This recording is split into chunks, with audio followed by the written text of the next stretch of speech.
You're all doing it completely terribly wrong." The maid's voice cut through the bunker, and Victor Callahan spun around with his gun already rising. 25 of the world's greatest experts had just failed his impossible vault. The FBI was 60 seconds away. And now the girl who poured his coffee, the one nobody had ever noticed, set down her tray and stepped toward the one machine that could destroy everything he'd built. "Get her out of here," Victor snarled. But then she said 8 more words that froze every man in the room solid because she knew a secret that should have been impossible for anyone alive to know. If you love stories where the person everyone underestimated wins in the end, please subscribe and follow this story all the way to the finish. And comment the name of the city you're watching from right now so I can see just how far this story has traveled tonight. The gun did not lower. Victor Callahan stood in the center of his underground study with sweat crawling down the back of his neck, and for the first time in his 32 years of life, he felt the floor of the world tilting beneath his handmade shoes. He was not a man who felt fear. He had buried men who tried to make him feel it. But the machine in front of him, that monstrous brass and steel object his people called the Leviathan, had done in 90 minutes what no rival, no rat, and no federal agent had ever managed. It had made Victor Callahan afraid. "Talk to me, Henrik," Victor said, and his voice came out low and dangerous. "Tell me you have something." Dr. Henrik Vanderberg did not answer right away. He was 61 years old, a legend in 3 countries, and his hands that had cracked Cold War ciphers and government safes were shaking like leaves in a storm. He pulled back from the vault and wiped his forehead with a silk handkerchief that was already soaked through. "Mr. Callahan," he finally said, "I need you to understand what we are dealing with." "I don't want a lecture. I want it open." "If I force it," Henrik said, "we all die." The room went quiet. There were 9 men in that bunker, not counting the maid nobody was looking at, and every one of them stopped breathing at the same moment. Victor's 2 enforcers, Marco and Sal, exchanged a glance. The 2 remaining safecrackers backed away from the machine as if it might reach out and grab them. "Explain that," Victor said, slowly. Henrik turned back to the Leviathan. In the low light, it did not look like a safe at all. It looked like the inside of a grandfather clock the size of a doorway, a wall of interlocking gears and rotating brass rings, tiny engraved constellations, and a strange series of what looked like organ pipes running up one side. There was no keypad. There was no dial like a normal safe. There was only this impossible, beautiful, terrifying thing that seemed almost alive. "There is a fail-safe built into the mechanism," Henrik said. "A thermite charge. Do you know what thermite does, Mr. Callahan?" "It burns at over 2,000 degrees. It cannot be put out. Water feeds it. It melts steel like butter. Whoever built this designed it so that a wrong sequence, a single wrong move triggers the charge. Everything inside turns to ash, and everyone standing this close." He did not finish the sentence. He did not have to. Victor's jaw tightened. "So don't make a wrong move." "That is the problem," Henrik said, and now his voice cracked.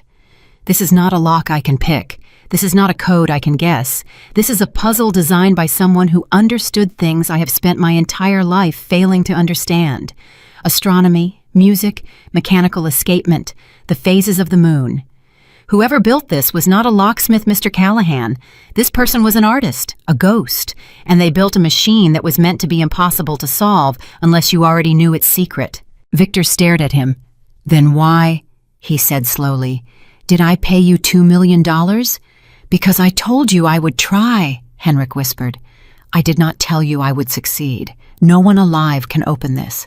I am sorry. I am so sorry, but no one can." For a long moment, nobody moved. Then Victor lowered the gun, and somehow that was worse. He walked in a slow circle around the room, and his men watched him the way you watch a fire that might spread. Victor Callahan was not a large man. He was lean and sharp, with dark hair combed back and eyes that never seemed to blink at the right times. He had inherited a criminal empire at 26 after his father was gunned down in a restaurant in Little Italy, and against every expectation of every old man in the organization, he had not only kept it alive, he had tripled it. He had built something his father never dreamed of, and it was all about to burn. "Boss," Marco said carefully. "The feds. Our guy on the inside says the raid is happening. Tonight. Could be an hour. Could be 20 minutes. We don't know.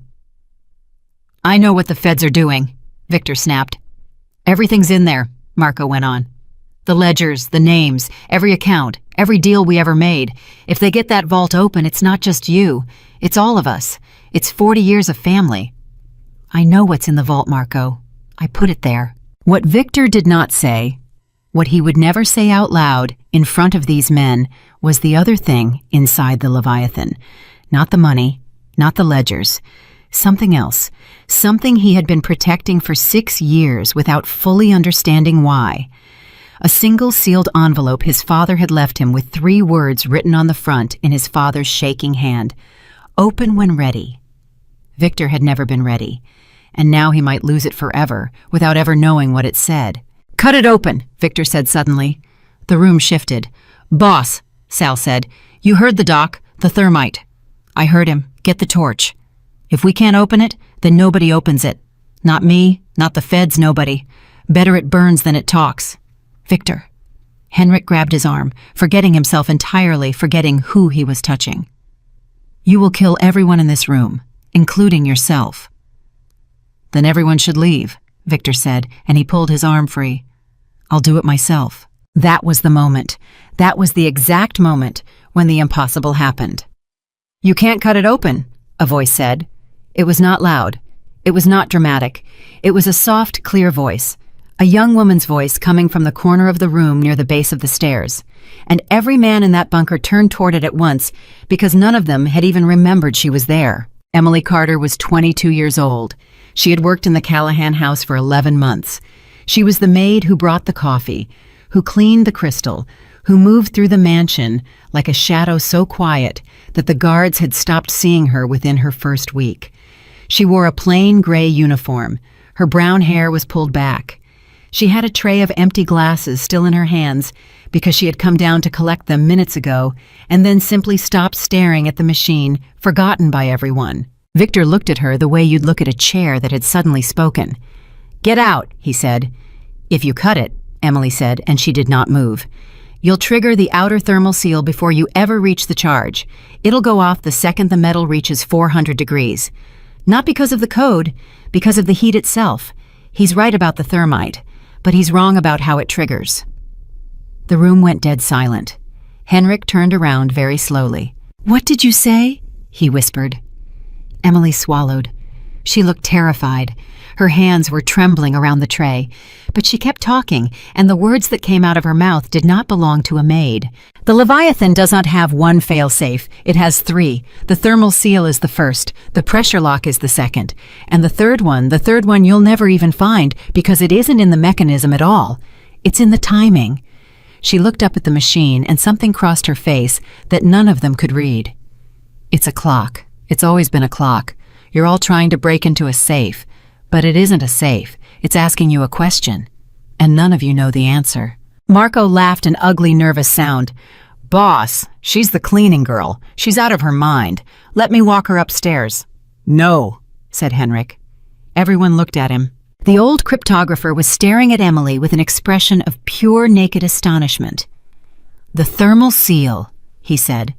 I have said nothing about a thermal seal. I discovered it 40 minutes ago, and I told no one. Not you, Mr. Callahan, not anyone. It is not written on any document. There is no way for anyone in this room to know about it. He took a step toward her. Girl, how do you know that? Emily did not answer. How do you know that? Henrik said again louder. And Victor, watching all of this, felt something turn over in his chest. He crossed the room in 4 steps and stopped in front of her close enough that she had to tilt her head back to look at him. She was small. She barely came up to his shoulder, and she was shaking so hard the glasses on her tray were clinking together. Put the tray down, Victor said quietly. Emily set it on the floor. Now look at me, he said, and tell me the truth, because I am going to know if you're lying. I always know. How does a maid know the inside of a vault that 25 of the smartest people on the planet couldn't crack? For a long moment, she said nothing. And then her eyes went past him to the machine, to the brass and the gears and the tiny engraved stars, and her chin trembled, and when she spoke again her voice was so quiet he had to lean in to hear it. Because my father built it, she said. The words hit the room like a dropped plate. Your father, Victor repeated.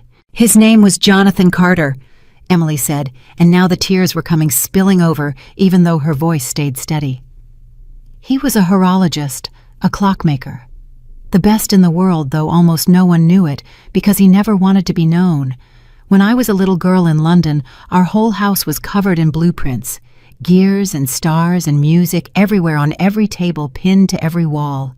I used to fall asleep on the floor of his workshop listening to him wind the movements, and this machine, I know every curve of it.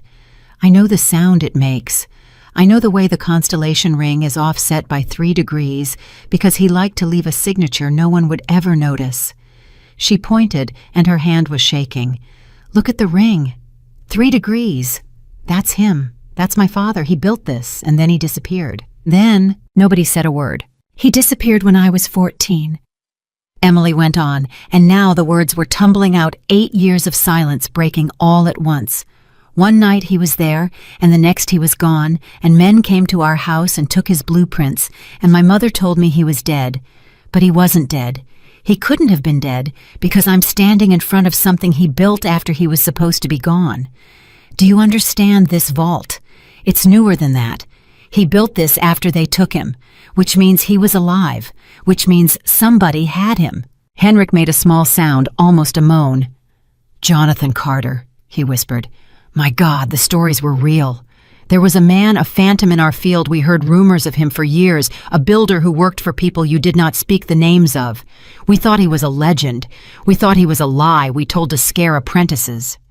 He looked at Emily as if she were a miracle. You are his daughter. I am his daughter, Emily said. Victor Callahan stood very still. And then he did something that made every man in the room tense because they had seen it before, and it never ended well. He smiled. It was a small smile, and it did not reach his eyes.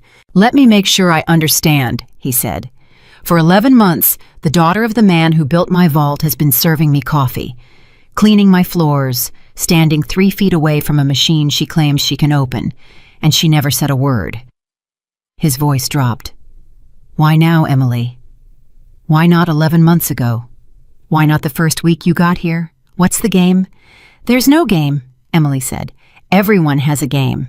I didn't know it was here, she said, and her voice broke for the first time. I swear to you, I took this job for the money. I didn't even know whose house this was. I cleaned 4 estates in the Hamptons. This was just one of them. I never came down to this floor. I've never been in this room before tonight. I came to get the glasses. And then I looked up and I saw it, and it was like seeing my father's face after 8 years. She wiped her eyes hard with the back of her hand. I don't want anything from you. I don't care about your money or your empire or your FBI. I only care about one thing. If my father built this after he disappeared, then somewhere in the world or somewhere in that vault, there might be something that tells me where he is, or where he was, or what happened to him. That's all I've wanted for 8 years. That's the only reason I'm still standing here instead of running up those stairs. Victor studied her for a long, long moment. Boss, Marco said urgently. We don't have time for a sob story. The feds. Shut up, Marco. But the raid, I said shut up. Victor did not look away from Emily. How long would it take you to open it? Emily looked at the machine. Something changed in her face. The fear was still there, but underneath it, something else was rising. Something that looked almost like hunger. I don't know, she said. I've never done it before. I only watched him work. But I remember. I remember more than I've ever let myself remember. She paused. If the timing lock is what I think it is, then there's a window. It only opens for a few seconds at a time, and it's tied to something specific, a date, a moment. She looked at Victor. But if I'm wrong, we all die. So before I touch it, you need to decide something. Do you trust the cleaning girl, or do you cut it open and hope? The question hung in the air, and in that silence Victor Callahan felt the entire weight of his life pressing down on him. Everything his father built, everything he had bled for, the names of everyone he had ever protected, the envelope with 3 words on the front. It all came down to this, to a 22-year-old maid with tears on her face and her father's ghost in her hands. Henrik, Victor said, is she right about the thermal seal? Could she be telling the truth? Henrik was still staring at Emily like a man who had seen a saint. "Mr. Callahan," he said, "in 40 years I have never met anyone who understood a mechanism the way she just described this one. Everything she said is correct. Everything. I would stake my life on it." He gave a shaky laugh. "In fact, it appears I'm about to." Victor closed his eyes for exactly 1 second. Then he opened them, and he made the decision that would change everything. "Everyone back," he said, "against the far wall. Now, except her." The men hesitated. "Move!" Victor roared, and they moved. Only Emily stayed where she was standing before the Leviathan, and Victor stepped back with the others. And for the first time in the entire nightmare of that night, the great machine had someone standing in front of it who was not afraid of it.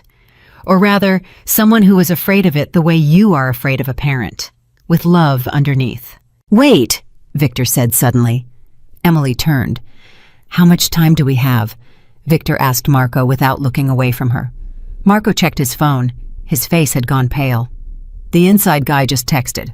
Convoy left the field office. If they're coming here and they are boss, we've got maybe a minute, maybe less, 60 seconds. That's it. That's all we've got." 60 seconds. Emily heard the number and something happened to her. The trembling stopped, her breathing slowed, and Victor, watching her, saw the maid disappear entirely, and in her place, standing in a criminal's bunker with a federal raid bearing down on them, was the daughter of a genius stepping into a room she had been walking toward her entire life without knowing it. "Then be quiet," Emily said softly. "All of you. I need to hear it." "Hear what?" Victor asked. "The clock," she said. "It's already ticking. It's been ticking the whole time. My father never built a lock that stayed silent. Somewhere in there it's counting, and I have to count with it." She raised her hands toward the brass and the stars, and she closed her eyes and she listened. For 3 seconds, nothing. And then faintly, so faintly that at first Victor thought he was imagining it, there came a sound from deep inside the Leviathan, a soft, rhythmic ticking. Tick, tick, tick. It had been there all along, buried under the panic and the shouting too quiet for anyone to notice, but she had known to listen for it. She had known. "There you are," Emily whispered to the machine, and something in her voice was so tender that Victor felt the hair rise on his arms. "Hello. I've missed you. Let's see what he taught you." 50 seconds, Marco breathed. Emily's fingers hovered over the first brass ring, the one engraved with tiny stars, the constellation ring that her father had offset by 3 degrees as a signature no one would ever see. And she began very slowly to turn it. The gears inside the Leviathan groaned to life. Every man in the room flinched, waiting for the burst of fire, the thermite, the end. It did not come. The ring turned. The machine accepted it. And a single clear bell-like tone rang out from somewhere inside the vault, a musical note pure and bright hanging in the air of the bunker, like something holy. Emily's eyes were still closed. A tear ran down her cheek. "That's an F sharp," she whispered.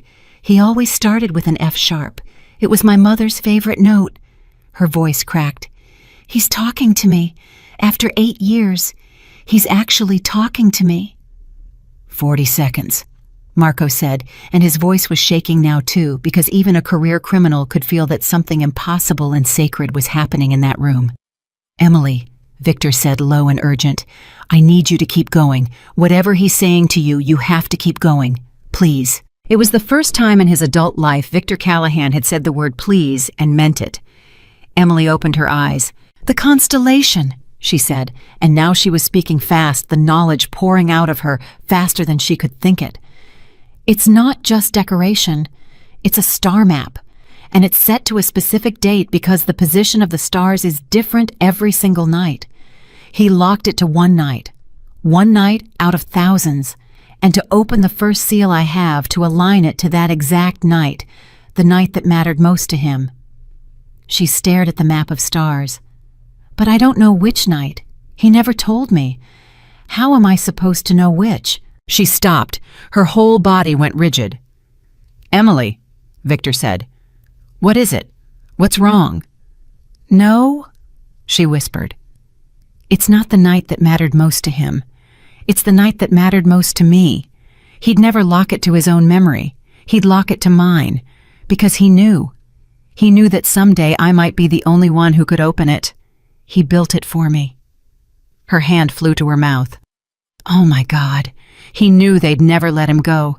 He knew he'd never come home, so he left me a door. 30 seconds, Marco said. Which night, Emily? Victor pressed. Think, which night? And Emily Carter, 22 years old. The maid nobody had ever noticed looked up at the stars her father had carved into steel and knew the answer with a certainty that came from somewhere deeper than memory. The last night I ever saw him, she said. The night before he disappeared. He tucked me in and he showed me the sky out my bedroom window and he pointed at the stars and he said, Emily, no matter where I go, if you can find these stars, you can find your way back to me. Her hands were moving now fast and sure, turning the constellation ring, and the gears sang, and the whole machine seemed to lean toward her like a flower toward the sun. March the 9th. I was 14. It was cold.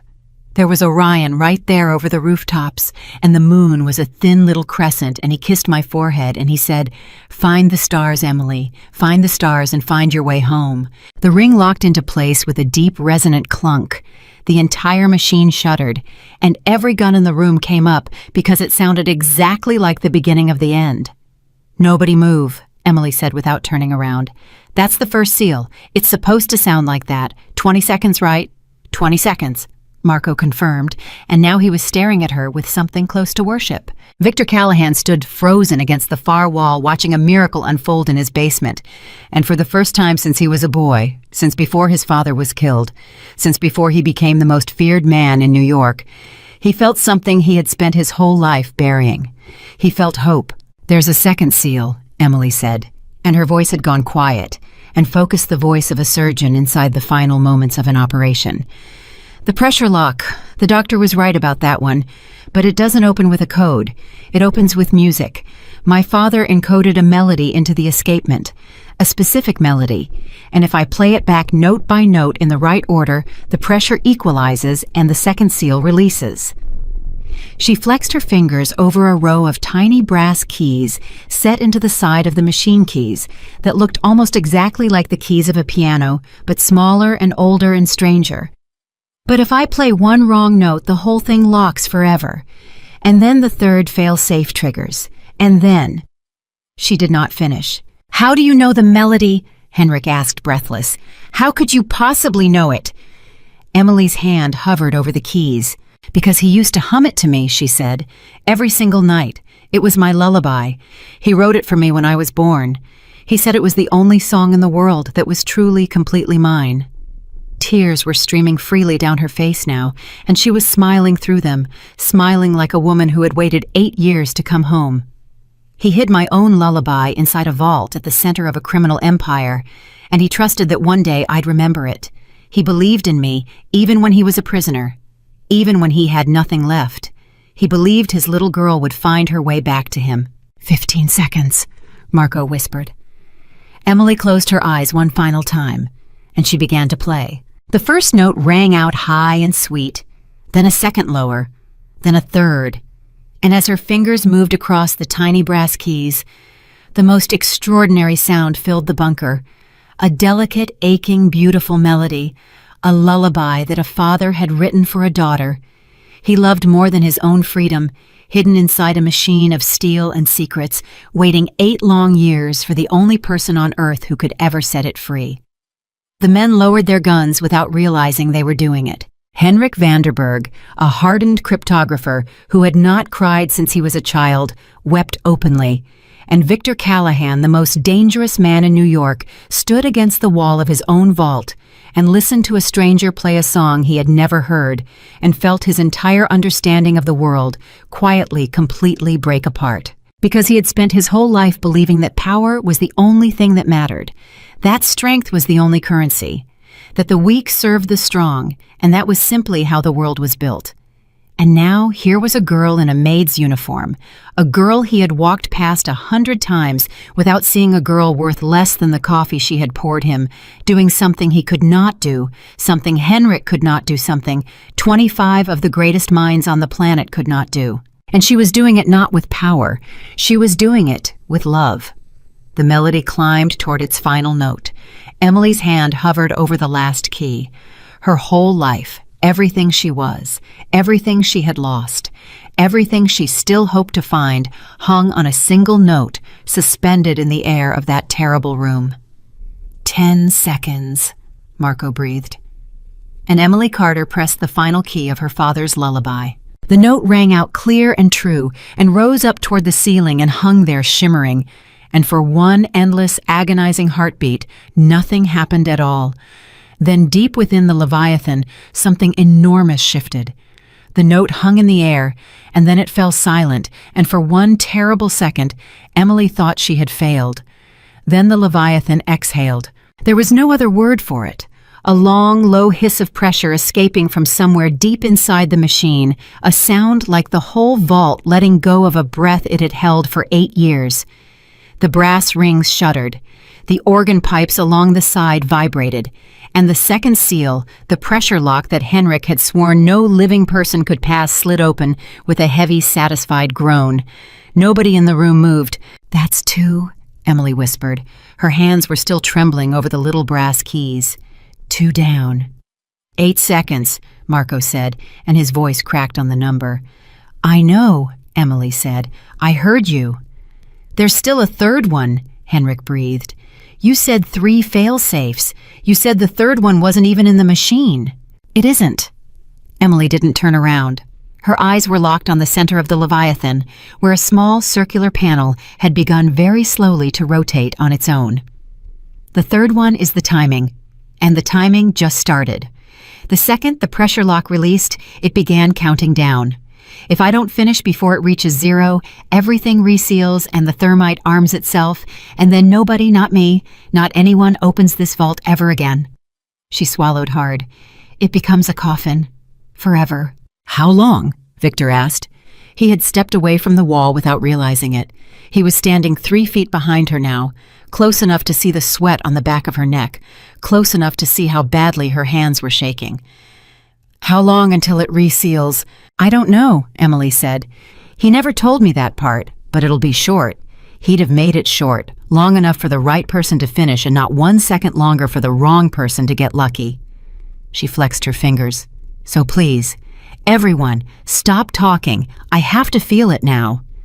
And she reached into the open second seal up to her wrist, into a machine that could burn her to ash in a heartbeat, and every man in the room stopped breathing. Victor watched her arm disappear into the Leviathan and felt his own heart slam against his ribs. Because here was the thing that Victor Callahan could not stop thinking even now, even with the feds bearing down and his empire hanging by a thread. This girl, this Maid. She had been in his house for 11 months. She had poured his coffee, she had cleaned the blood off his study floor twice, and never asked a question, never flinched, never said a word. He had looked at her 100 times and seen nothing. A gray uniform, a quiet face, furniture. And all that time she had been the only person on earth who could do the one thing that would save everything he had. He had spent his whole life learning to read people, to find the angle, the weakness, the lie. And he had looked straight through the single most important person in his life and seen nothing at all. 6 seconds, Marco whispered. Emily's face changed. "There's something in here," she said. "A wheel, a small one, toothed. He used to call it the heart wheel." Her arm shifted deeper. "It has to turn 1 full rotation, but it fights you. It's spring-loaded against the direction it needs to go, so your instinct is to force it, and the second you force it, the thermite arms. You can't force it. You have to guide it. You have to let it want to turn." Her voice dropped so low it was almost nothing. "You have to love it into opening." "That's insane," Sal muttered from across the room. "That's completely insane." "He was a little insane," Emily said, and she almost laughed a broken, tearful sound. "Everyone brilliant is. Now be quiet. I mean it." She closed her eyes, and in the silence of that bunker with a federal convoy screaming through the dark toward the Callahan estate, with $1 billion and 40 years of blood, and 1 sealed envelope with 3 words on the front, all hanging on the fingertips of a 22-year-old maid, Emily Carter began so gently that her whole body seemed to still to turn the heart wheel of her father's vault. Tick, 1 tooth. Tick. 2. 4 seconds. Marco breathed. Tick. Tick. It's fighting me, Emily whispered. It doesn't know me yet. Come on, please. I'm his daughter. I'm Emily, you know me, you've always known me. Tick. 3 seconds. Come on. Emily begged the machine, and tears were pouring down her face now, and her whole arm was trembling with the strain of not forcing it, of holding back, of being gentle, when every instinct in her body screamed to just twist it and pray. Come on, Daddy. Let me in. Let me in. Please let me in. Tick. 2 seconds. Tick. And then the heart wheel all at once, as if something inside it had finally recognized the hand that turned it, spun free. The Leviathan opened. There was no explosion. There was no fire. There was only a deep, resonant final sound, a sound like a cathedral bell rung once at midnight, and the entire front face of the great machine, all the brass and the stars and the organ pipes, swung slowly, majestically outward on hidden hinges, revealing the darkness inside. Emily fell backward. She would have hit the floor if Victor hadn't caught her. He didn't decide to catch her. His arms simply moved on their own, and suddenly he was holding the maid who had just saved his life, and she was shaking against him, sobbing, drained of everything, and he was staring over her shoulder into the open heart of a vault that no one had believed could ever be opened. You did it, Victor said. His voice didn't sound like his own. You actually did it. He did it, Emily whispered. I just remembered. For a moment, nobody moved. Nobody spoke. 9 hardened criminals and 1 legendary cryptographer stood in stunned silence, looking at the impossible thing that had just happened in front of them. And the only sound in the entire bunker was Emily Carter crying softly against the chest of the most feared man in New York. Then Marco looked at his phone, and the blood drained out of his face. Boss, he said, the convoy. It just turned off the highway. They're on the estate road. They're 2 minutes out, maybe less. And just like that, the spell shattered. Victor let go of Emily gently but fast and turned into someone else entirely, the boss again, the machine again, snapping orders like gunfire. Everybody works. Now, Marco, Sal, get the ledgers, all of them into the cases. Henrik, the account books the black ones. They go first. Move, move, move. He was already reaching into the open vault, pulling out stacks of documents, and his hands were fast and sure. We've got 90 seconds to empty this thing and get it upstairs before the feds are through the front gate. The room exploded into motion. Men grabbed cases. Documents flew. The vault that had held its secrets for 8 years was being gutted in a frenzy of panic and greed, and Emily just stood there. She stood in the center of the chaos, still shaking, and watched them tear apart the machine her father had built.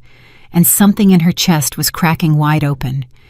Because she had done what she came to do. She had opened it. And now in the noise and the rush, she was searching every stack of paper that flew past her for the only thing she actually wanted. Not money, not ledgers, a word, a name, a location. Anything at all that might tell her where her father was, or where he had been, or whether he was still alive somewhere in the world waiting. Wait, she said. Nobody heard her. Wait, please, I need to look for— There's no time, Victor said without looking up. You promised, Emily said, and her voice rose sharp and desperate, cutting through the noise. You promised. I opened it. I did what you asked. You said if there was anything about my father— I never said that, Victor snapped. And he was right. He hadn't. Emily had told him what she wanted, and he had never once agreed to it. She had just assumed because she was drowning, and she needed something to hold on to, that a man like Victor Callahan might have a shred of honor in him. She had assumed wrong. The realization hit her like a slap. You used me, she whispered. I saved you, Victor said, still tearing documents out of the vault. You were in a room full of men with guns and a machine that was about to burn us all alive.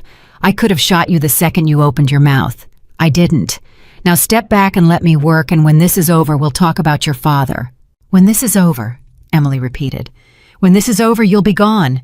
You'll take everything and disappear, and I'll never see any of it again. This is my only chance. This is the only chance I've had in 8 years. She lunged forward and grabbed a stack of documents out of a case, and Marco caught her wrist hard enough to bruise. Boss, Marco said, holding her, what do you want me to do with her? Victor turned.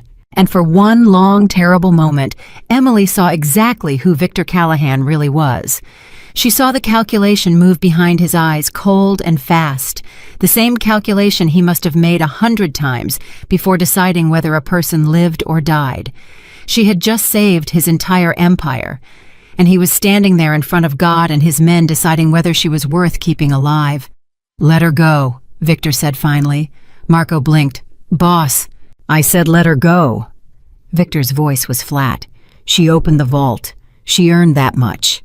He looked at Emily, and something flickered across his face that she couldn't read, something that almost looked like shame, and then it was gone. "But we're leaving. Right now. All of us. And you're coming with us, Emily, because in about 60 seconds, this house is going to be full of federal agents, and if they find the maid standing next to an empty vault, they will put you in a room, and they will not let you out for a very, very long time. Do you understand? I'm not asking you to trust me. I'm telling you that right now, whether you like it or not, I am the only thing standing between you and a federal prison cell." Emily stared at him. "Marco, the FAR case," Victor said. "Bring it, all of it. We go out through the tunnel." He grabbed the last stack of documents from the vault, and as he did, something small slid out from between the pages and fell to the floor. An envelope, yellowed, old, with 3 words written on the front in a shaking hand. Victor froze. Everything else in the room kept moving, the panic, the cases, the countdown. But Victor Callahan stood absolutely still, staring down at the envelope on the floor, and Emily, watching him, saw the boss vanish and something much younger and much more broken flicker to life underneath. He bent down and picked it up, open when ready, his father's handwriting. "Boss," Marco said. "Boss, we gotta go, they're at the gate." "I know," Victor said, but he didn't move. He was staring at the envelope like a man staring at a ghost. 6 years. He had put this envelope in the vault 6 years ago, the day he took over the family, and he had told himself he'd open it when he was ready, and he had never been ready, and now here it was in his hand, and the world was ending around him. Victor. It was Emily. She had stopped fighting. She was watching his face. "What is that?" "Nothing," Victor said. He shoved it inside his jacket. "We're leaving." 30 seconds, Marco said, and now they could all hear it, the distant crunch of tires on gravel, the low growl of engines' headlights sweeping across the high windows of the mansion far above them. The FBI had arrived. "Tunnel. Now." Victor grabbed Emily's arm, not roughly but firmly, and pulled her toward a section of the bunker wall that Henrik had assumed was solid stone. Victor pressed something, and a panel slid aside, revealing a dark passage running away into blackness. "Everyone in. Henrik, you too. You've seen too much to leave behind." He shoved the old cryptographer forward. "Marco, seal the vault behind us. I want them to find it closed. Let them wonder how empty it is. They'll never get it open," Henrik said, almost laughing as he stumbled into the tunnel. "It'll take them years. It took a miracle to open it once." "Then let's hope the miracle stays on our side," Victor said, and he pushed Emily into the darkness ahead of him. The last thing Emily saw before the panel slid shut and swallowed the light was the open face of her father's vault, the brass and the stars and the little keys she had played her lullaby on, standing empty in the center of the room, waiting to be closed again on all its secrets. And then the darkness took her, and she was running. They ran through the tunnel in the pitch black, and Emily's mind was spinning. She had done the impossible, and it had gotten her nothing but a hand around her arm and a run through the dark toward a future she couldn't see. Everything she had hoped for, every dream of finding her father, had been ripped out of the vault and stuffed into cases carried by men who would burn her father's secrets the second they became inconvenient. "Victor!" she gasped, running. "The documents, my father, there has to be something in there about him. You have to let me look. You have to." "When we're safe," Victor said behind her. "You keep saying that." "Because it keeps being true." The tunnel curved and climbed, and then suddenly there was cold night air on Emily's face, and they burst out through a hidden door into a cluster of trees behind the estate, and there were cars waiting, black SUVs with their engines running, and men she didn't recognize opening doors. "In," Victor said, pushing her toward the nearest car. "You ride with me." "I don't want to ride with you." "I don't care. He put her in the back seat and climbed in beside her, and Marco took the front and the SUV pulled away into the dark, just as behind them the whole Callahan estate lit up red and blue sirens screaming floodlights, blazing a small army of federal agents pouring through the front gates of a mansion that was already empty. They had made it out with 15 seconds to spare. For a long time, nobody spoke. The SUV wound through the back roads of the Hamptons, away from the lights, away from the sirens, and Emily sat pressed against the door as far from Victor as she could get, staring out the window, shaking, trying to understand how the best moment of her life had turned into this in the space of 2 minutes. Then Victor said quietly, "You want to know something?" Emily didn't answer. "In 11 years of running this family," Victor said, "I have never once seen anything like what you did in that room. Not once. I've hired the best. I've paid millions. 25 of them, Emily. 25 of the smartest, most expensive people in the world, and they all told me it couldn't be done. And then a girl who makes my coffee walked up to it and opened it with a lullaby." He was quiet for a moment. "I don't understand it. I've been sitting here trying to understand it, and I can't." "There's nothing to understand," Emily said, still staring out the window. "It wasn't smart. It wasn't clever. It was just love. My father loved me, so he built me a door. And I loved him, so I remembered the key. That's all. That's the whole secret. And it's a thing you'll never understand, because you don't love anything, and nothing loves you." The words landed harder than she expected. Victor said nothing for a long moment. "You're probably right," he said finally, and something in his voice made her turn and look at him. He was holding the envelope. He had taken it out of his jacket, and he was turning it over and over in his hands, and in the passing light of the street lamps, Emily could see his face, and it was not the face of a Mafia boss. It was the face of a lost boy. "My father gave me this 6 years ago," Victor said, not quite to her, not quite to himself. "The day before he was killed. He put it in my hand, and he said, 'Don't open it until you're ready.' And I asked him ready for what, and he said, 'You'll know.'" He gave a short, bitter laugh. "I've carried it into that vault 100 times, telling myself today was the day. And I never opened it. 6 years. I've killed men, Emily. I've buried people. I've done things that would make you sick, and I've never once been brave enough to open a letter from my own father." Emily looked at him, and despite everything, despite the fear and the anger and the betrayal, something in her chest softened just a little because she knew exactly what that felt like. To have a father who vanished, to be left holding something you couldn't bring yourself to open. "Why are you telling me this?" she asked. "I don't know," Victor said. "Maybe because you're the only person I've ever met who might understand it." He looked at her. "Your father built a machine and hid a message inside it for you. Mine wrote 3 words on an envelope and never explained them. And we both spent years being too scared to open them." He turned the envelope over one more time. "I watched you open that vault tonight, and I thought, if she can do that, if a girl in a maid's uniform can walk up to the impossible thing and just open it, then maybe." He stopped. "Then maybe what?" Emily said. Victor didn't answer. Instead, slowly, with hands that were not quite steady, the most dangerous man in New York slid his finger under the flap of the envelope his father had left him and tore it open.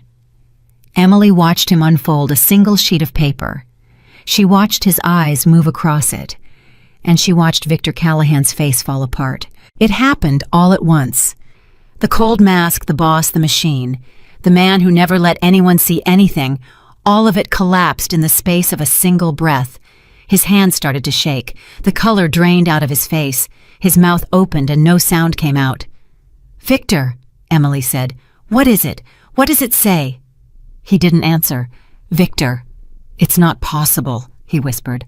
"What's not possible?" He looked up at her, and his eyes were wet, and there was something in them she had never expected to see in a man like him. Fear. Real deep childlike fear. "My father," Victor said. "In this letter. He's telling me that he didn't build his fortune alone, that there was always someone above him, someone he answered to, someone who owned him." Victor's voice was shaking. "A partner he never talked about, a man he was terrified of. He's telling me that if I'm reading this, it means he's dead, And it means I need to be careful because the man who really controlled everything, the man behind the whole empire, is still out there, and he will come for me the same way he came for my father." Victor swallowed. "There's a name." "What name?" Emily said, and something cold was crawling up her spine, some instinct she couldn't yet explain. Victor looked back down at the letter. "Falcone," he said. "The name is Falcone."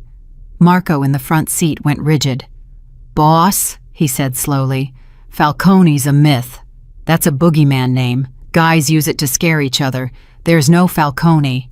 "My father seemed to think there was," Victor said quietly. "My father seemed to be terrified of it." He kept reading, and his frown deepened. "He says Falcone doesn't run one family. He runs all of them. From behind. He says the war between the families, all of it, the killings, the betrayals, it was never really the families fighting each other. It was Falcone playing them against each other, keeping everyone at each other's throats so nobody would ever look up and see who was really holding the strings." Victor's voice dropped. "He says the vault, the Leviathan, wasn't built to protect our money. It was built to protect the evidence, proof of who Falcone really is. My father was collecting it for years in secret, hiding it inside the one thing Falcone could never open." The car went silent, and then Emily said very slowly in a voice that didn't sound like her own, "Victor, read me that part again, the part about who built the vault." Victor looked at her. "My father didn't build the vault," he said. "We hired someone, a specialist, a ghost. Nobody ever knew his real name. He came, he built the Leviathan, and then he—" Victor stopped. The blood drained from his face for the second time in 5 minutes. Then he disappeared. Emily couldn't breathe. "He disappeared," she repeated. "Emily, say it again." "The man who built the vault for my father," Victor said, and now his voice was barely a whisper, was taken. "Afterward, my father says in this letter that he never forgave himself for it, that the builder didn't want to do it, that he only did it to protect his family, and that when it was done, Falcone took him. My father tried to find him. He couldn't. He wrote here that the builder had a daughter, a little girl in London, and that he always meant to make it right to find her, to tell her the truth about what happened to her father." Victor looked up, and his eyes were huge. "Emily, your father didn't just build a vault for the Callahan family. He built the vault that holds the proof of who Falcone is, and Falcone took him for it." The world tilted. Everything Emily had believed for 8 years, every story her mother had told her, every theory she had turned over in her mind 10,000 times, cracked and fell away. And underneath it was something so much larger and darker than she had ever imagined. "My father is alive," she whispered. "Emily, I don't know that." "He's alive!" She grabbed Victor's arm. "Don't you see, if Falcone took him because he could build the impossible, then Falcone wouldn't kill him. You don't kill the only man on earth who can build what you need. You keep him. You lock him up and you make him work. My father has been building things for Falcone for 8 years. That's why the vault was newer than when he disappeared. He's alive, Victor. My father is alive, and Falcone has him, and the proof of who Falcone is has been sitting inside those documents in the trunk of this car the entire time." For a moment, neither of them said anything. The SUV drove on through the dark. And then slowly Victor Callahan began to understand the full shape of what had happened tonight. And it was so much bigger than a vault, so much bigger than an empire that it took his breath away. He had thought this night was about surviving an FBI raid. He had thought it was about saving his money and his family and his own skin. It wasn't. It never had been. Tonight, without knowing it, he had opened a door that led straight into the heart of the war that had killed his father, the war that had killed a dozen bosses before him, the war that no one even knew was a war, because they had all been too busy fighting each other to see the man pulling the strings. And the only reason any of it had happened, the only reason the door had opened at all, was sitting right next to him in a maid's uniform, with her father's ghost in her hands, and her father's proof of Falcone's guilt in his trunk. "Emily," Victor said, "I need you to listen to me very carefully." "I'm listening." "The men who work for me," Victor said quietly, "the ones in this car and the one behind us, I don't know all of them anymore. After tonight, after what my father wrote, I don't know who I can trust. If Falcone runs everything from behind, then Falcone has people inside my family. He might have had them for years. Some of the men I'd trust with my life might be his. And the moment they realize what's in those documents, the moment they realize you're the daughter of the man who can identify Falcone. Victor's jaw tightened. You're not safe. Not with the feds, not with me, not with anyone. From the second you walked up to that vault tonight, you became the most dangerous person alive to the most powerful man alive. And he doesn't know you exist. Yet. Emily's heart was pounding. What are you saying? I'm saying, Victor said, that an hour ago you were nobody. A maid. Invisible. And that was the safest thing you could possibly be. And now you're the girl who opened the Leviathan, and the daughter of the ghost who built it, and the only person who might be able to lead us to the one man who can bring down Falcone. He looked at her, and there was something new in his eyes now. Something that wasn't calculation, and wasn't cruelty. I used you tonight. You were right about that. I'm not going to pretend I didn't, but I'm telling you the truth right now, and I need you to hear it. You cannot go home. You cannot go back to your old life. The second Falcone learns what happened in that bunker tonight, and he will learn he always learns he is going to come looking for the girl who opened the impossible vault. And when he finds you, he is going to realize whose daughter you are. And then he is going to use you to make your father do whatever he wants, or he's going to kill you both. The car went very quiet. Emily stared out the window at the dark trees rushing past, and she thought about the last night she had ever seen her father, the crescent moon, and Orion over the London rooftops, his voice in her ear. Find the stars, Emily. Find your way home. Then I don't have a choice, she said finally. Emily, you don't understand.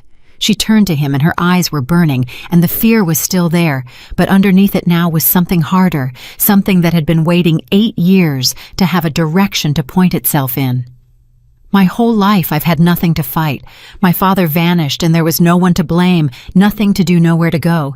Just an empty space where he used to be, and me cleaning other people's houses, waiting for a miracle that was never going to come.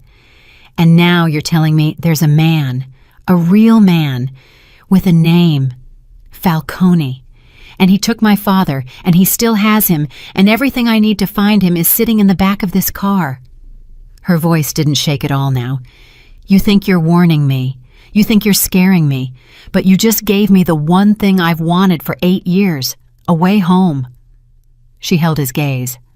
I'm not running from Falcone, Victor. I'm going to find him. And you're going to help me. Because that proof in your trunk is the only thing that can save your empire and bring down the man who killed your father. We want the same thing. We just found out we've always wanted the same thing.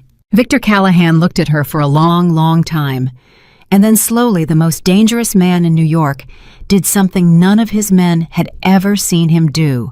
Something Emily would not have believed possible an hour ago. He smiled. A real smile. Small and tired. And almost human.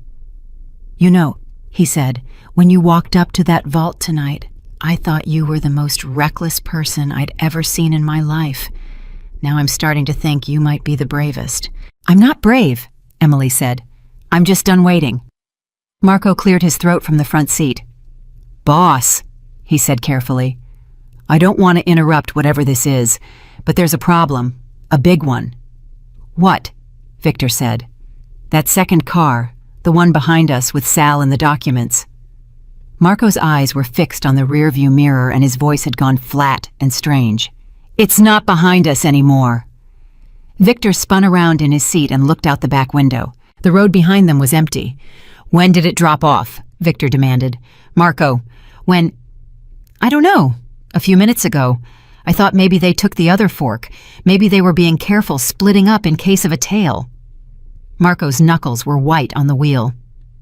Boss, Sal has the documents. All of them. The proof. The Falcone evidence. Everything we pulled out of that vault. It's all in his trunk.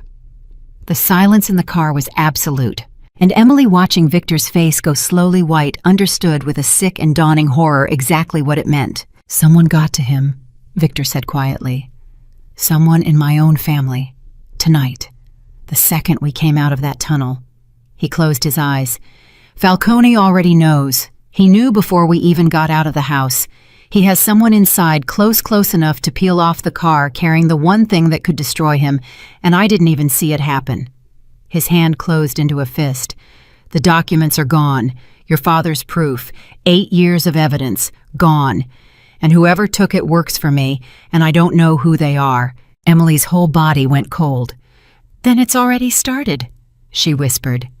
Victor turned his phone over in his hand, and the screen lit up his face, and Emily watched the last of the boy disappear, and the boss come back harder and colder, and more dangerous than she had ever seen him, because now it wasn't just about surviving anymore. Now it was war. "Marco," Victor said in a voice like a closing door, "turn the car around. We're going to find Sal. And when we find him..." He didn't finish. He didn't have to.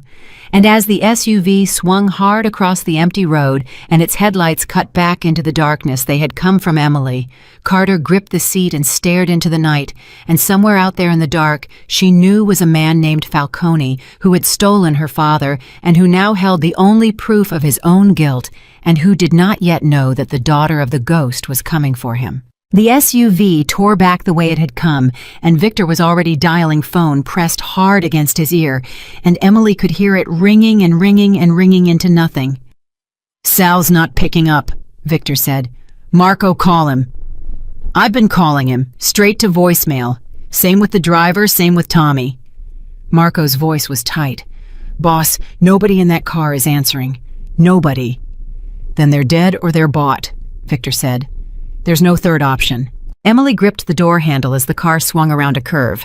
How far behind did they drop off? 2 miles, maybe 3. Marco was watching the road like a hawk. "There's a service road that breaks off the estate route about a mile back. Old delivery road, barely anyone knows it's there. If someone wanted to peel a car off quiet, that's where they'd do it."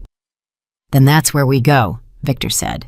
For a moment, nobody spoke, and in that silence, Emily's mind was racing because something didn't add up, and she couldn't stop the thought once it started. "Victor," she said slowly, "how did they know?" "Know what?" "Which car had the documents?" She turned to face him. "There were 2 cars. We came out of that tunnel and split into 2 cars. Somebody knew which one Sal got into. Somebody knew the documents went with him and not with us. That's not luck. That's not a guess." Her voice dropped. "Somebody in that tunnel with us told them. Somebody who was standing right next to us when we loaded the cases." Victor went very still. Because she was right, and he knew she was right, and the list of people who had been in that tunnel was very short. Marco, Sal, Henrik, himself, Emily, and the 2 drivers who had been waiting with the cars.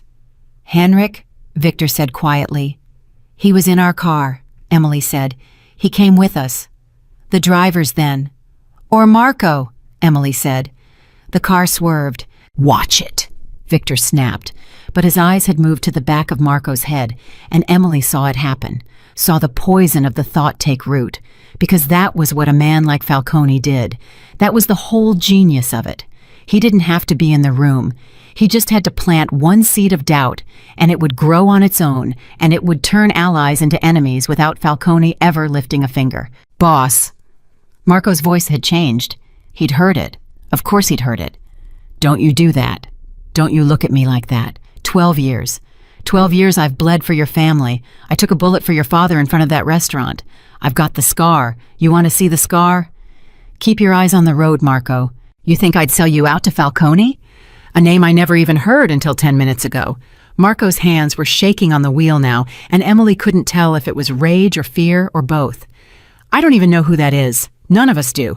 You think I'm smart enough to run some secret double game for a boogeyman I can barely work my own phone, boss, you know that." And that strangely was what made Victor believe him, because it was true. Marco was loyal and brave and about as subtle as a brick through a window, and the kind of person who could peel a car off a convoy and vanish into the night without a trace was not Marco. It was someone quiet, someone careful, someone who watched everything and said nothing. Emily felt the blood drain out of her face, because she knew exactly what that sounded like. It sounded like her. Quiet, careful, invisible. Watching everything and saying nothing for 11 months. And she watched the same thought arrive in Victor's eyes, watched him turn and look at her. And she understood in an instant that the seed of doubt Falcone had planted was about to grow in the worst possible direction. "No," Emily said. "I didn't say anything," Victor said. "You're thinking it. I can see you thinking it. You're thinking the maid who was invisible for 11 months, the maid who knew things she shouldn't, the maid who showed up at exactly the right moment to open the one vault Falcone couldn't crack." Her voice was rising. "You're thinking maybe I'm his, maybe I was planted, maybe I've been in your house for 11 months waiting for the night the vault came out." Victor said nothing, and his silence was an answer. "Think about it, Victor," Emily said, and she was pleading now, fast, desperate. "If I worked for Falcone, why would I open the vault at all? He already had a way in. He had someone in your family, someone who peeled off that car.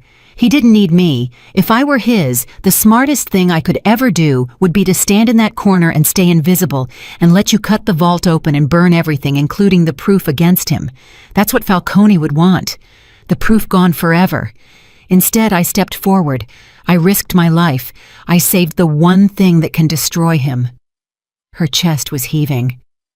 "I didn't save your empire tonight, Victor. I saved the evidence that Falcone has spent 8 years trying to bury. I am the last person on earth who works for him. I'm the only one who wants him found as badly as you do." The car was silent, except for the engine. And then Victor let out a long, slow breath, and the suspicion drained out of his face, and he nodded once. "Okay," he said quietly. "Okay, you're right. I'm sorry." He rubbed his face with both hands. "This is what he does, isn't it? This is exactly what he does. He doesn't need to send an army. He just needs to make me look at the people next to me and wonder. And I'm doing it. 10 minutes into learning his name, and I'm already tearing my own family apart in my head." He laughed, a hollow, exhausted sound. "He's been doing this to my family for 40 years, and we never even knew there was someone doing it." "There it is," Marco said suddenly.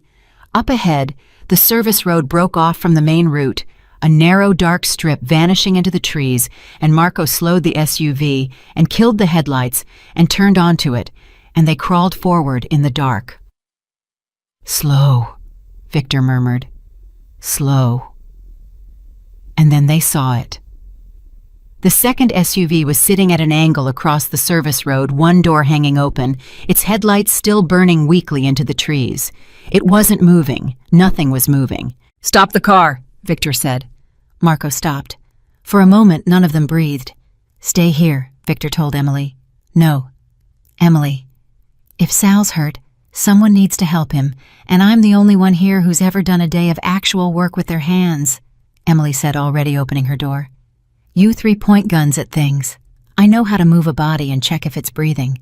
Which one of us do you want getting out of this car?" Victor stared at her, and then incredibly he almost smiled again. "You're going to be a problem," he said. "I've been told." They moved toward the abandoned car together, low and careful Marco, with his gun up, Victor with his Emily between them. And as they got closer, the smell hit them first, and then the sight, and Emily's stomach turned over. Sal was in the driver's seat. He wasn't moving. There was blood dark and wide across the whole front of him, and his eyes were open and fixed on nothing, and he was gone. The driver in the passenger seat was gone too, and the trunk of the car was standing wide open, empty. "The documents," Victor breathed. "They took the documents." Emily forced herself to look away from Sal's face, forced herself to think, forced her hands to stop shaking. "Victor, look at Sal. Look at how he's sitting." "Emily, he's dead, I can see that." "No, look, his seatbelt's still on. His hands are still near the wheel." She swallowed hard. "He never fought. He never even reached for his gun. Whoever did this, Sal let them walk right up to the window. He rolled his window down for them, Victor. You don't roll your window down for a stranger on a dark road at midnight. You roll it down for someone you know, someone you trust, someone in the family." Victor closed his eyes. "It's one of mine," he said. "It's someone Sal trusted enough to stop for. Someone who could walk up to that window and put Sal at ease long enough to—" He didn't finish. "It's one of my own men. Right now, tonight, one of my own people is driving away with the only proof that Falcone exists, and I shook that man's hand this week." I ate dinner with him. I would have died for him." His voice cracked. "How long, Emily? How long has he been theirs? A year, 5 since before my father died." "I don't know," Emily said softly. "My father knew." Victor's eyes came open and they were burning now. That's what the letter meant. Be careful. He knew there were people close to me who weren't mine. He tried to warn me, and I was too much of a coward to open the envelope and read it. If I'd opened it 6 years ago. His hand closed into a fist. 6 years, Emily. I could have known for 6 years. Emily reached out without thinking and put her hand on his arm. "You didn't know," she said.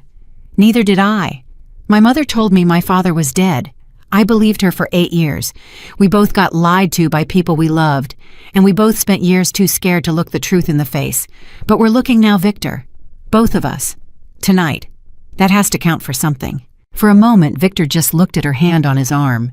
This small hand that had opened the impossible, and then he covered it with his own briefly, and Emily felt the loneliness in it, the sheer bottomless loneliness of a man who had just discovered he could trust no one on earth except a maid he'd known for 11 months.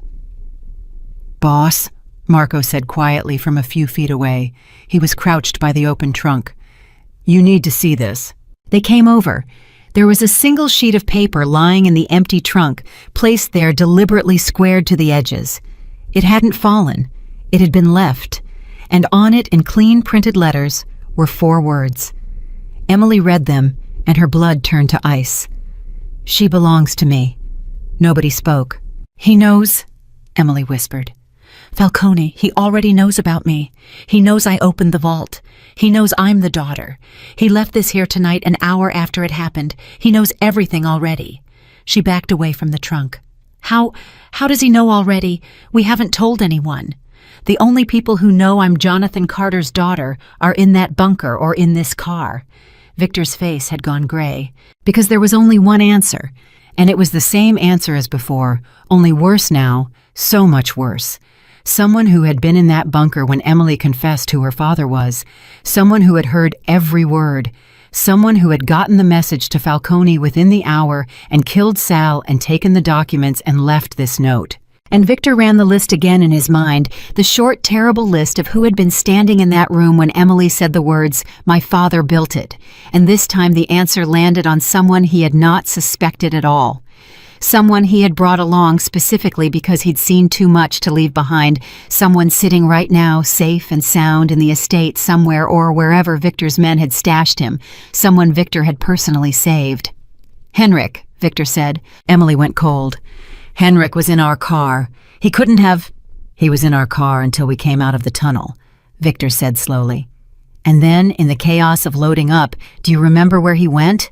Do you actually remember seeing him get into our SUV?" He was breathing faster now. "I told Marco to put him in with us. I gave the order." But it was chaos, Emily. Cases, flying men shouting the feds 30 seconds out. Did anyone actually watch which car Henrik got into? Silence. "Marco," Victor said. "Where is Henrik right now?"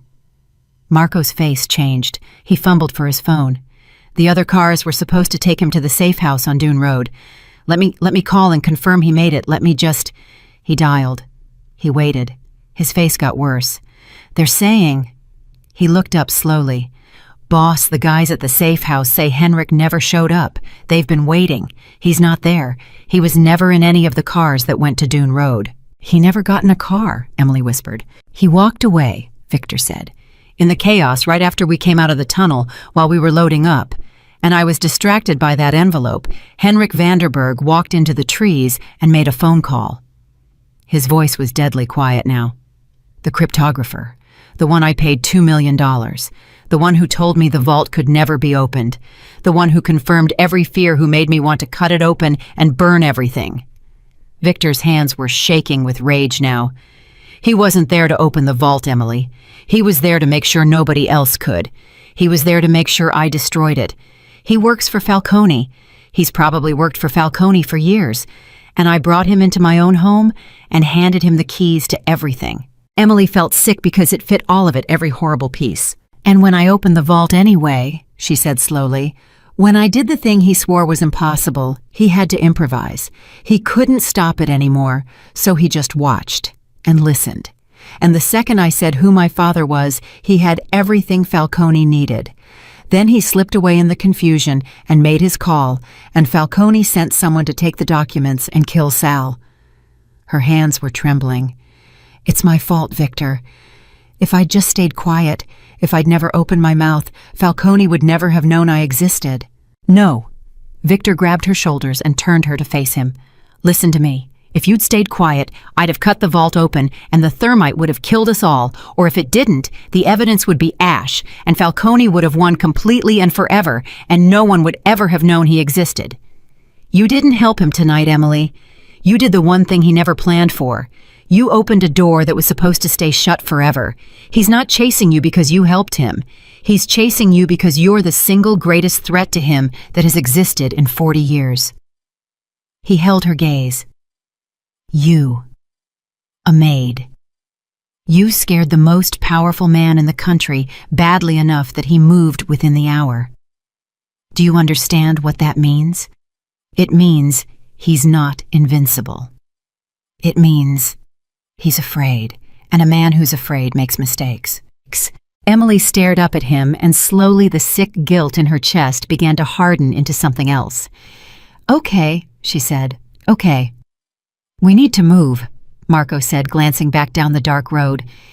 If Henrik called this in an hour ago, this spot's not safe. Whoever took the documents could still be close, could be watching us right now.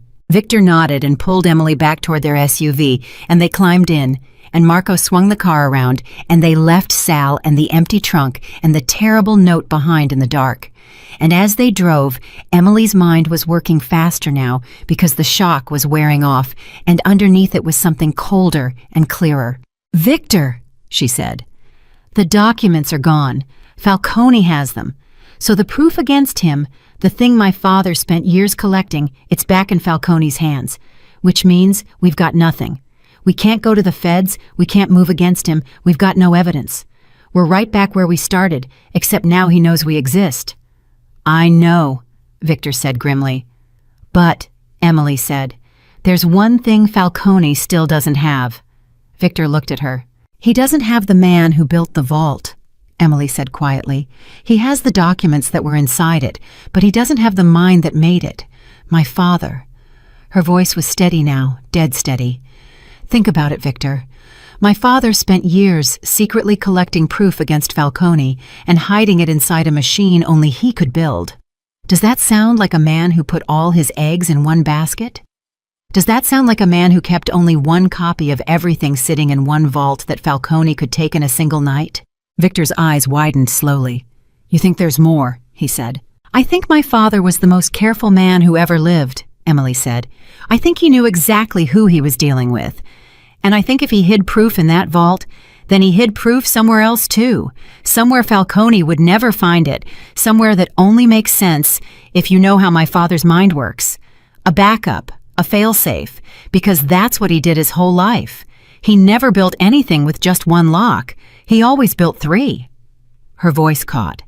And there's only one person alive who knows how my father thinks well enough to find it. You, Victor said. Me, Emily said. And maybe if he's still alive, maybe there's a way to reach him. A message he left, a trail, something. My father didn't just disappear, Victor. My father is the kind of man who even locked up for 8 years would have found a way to leave a door open. He left me one in that vault, a star map and a lullaby.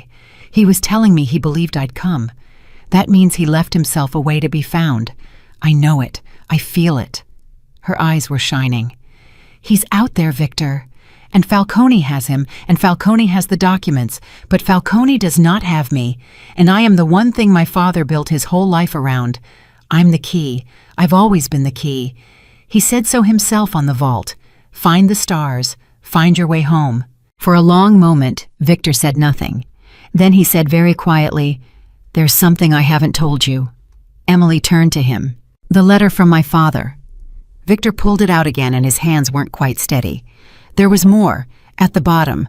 I didn't read it out loud in front of Marco because...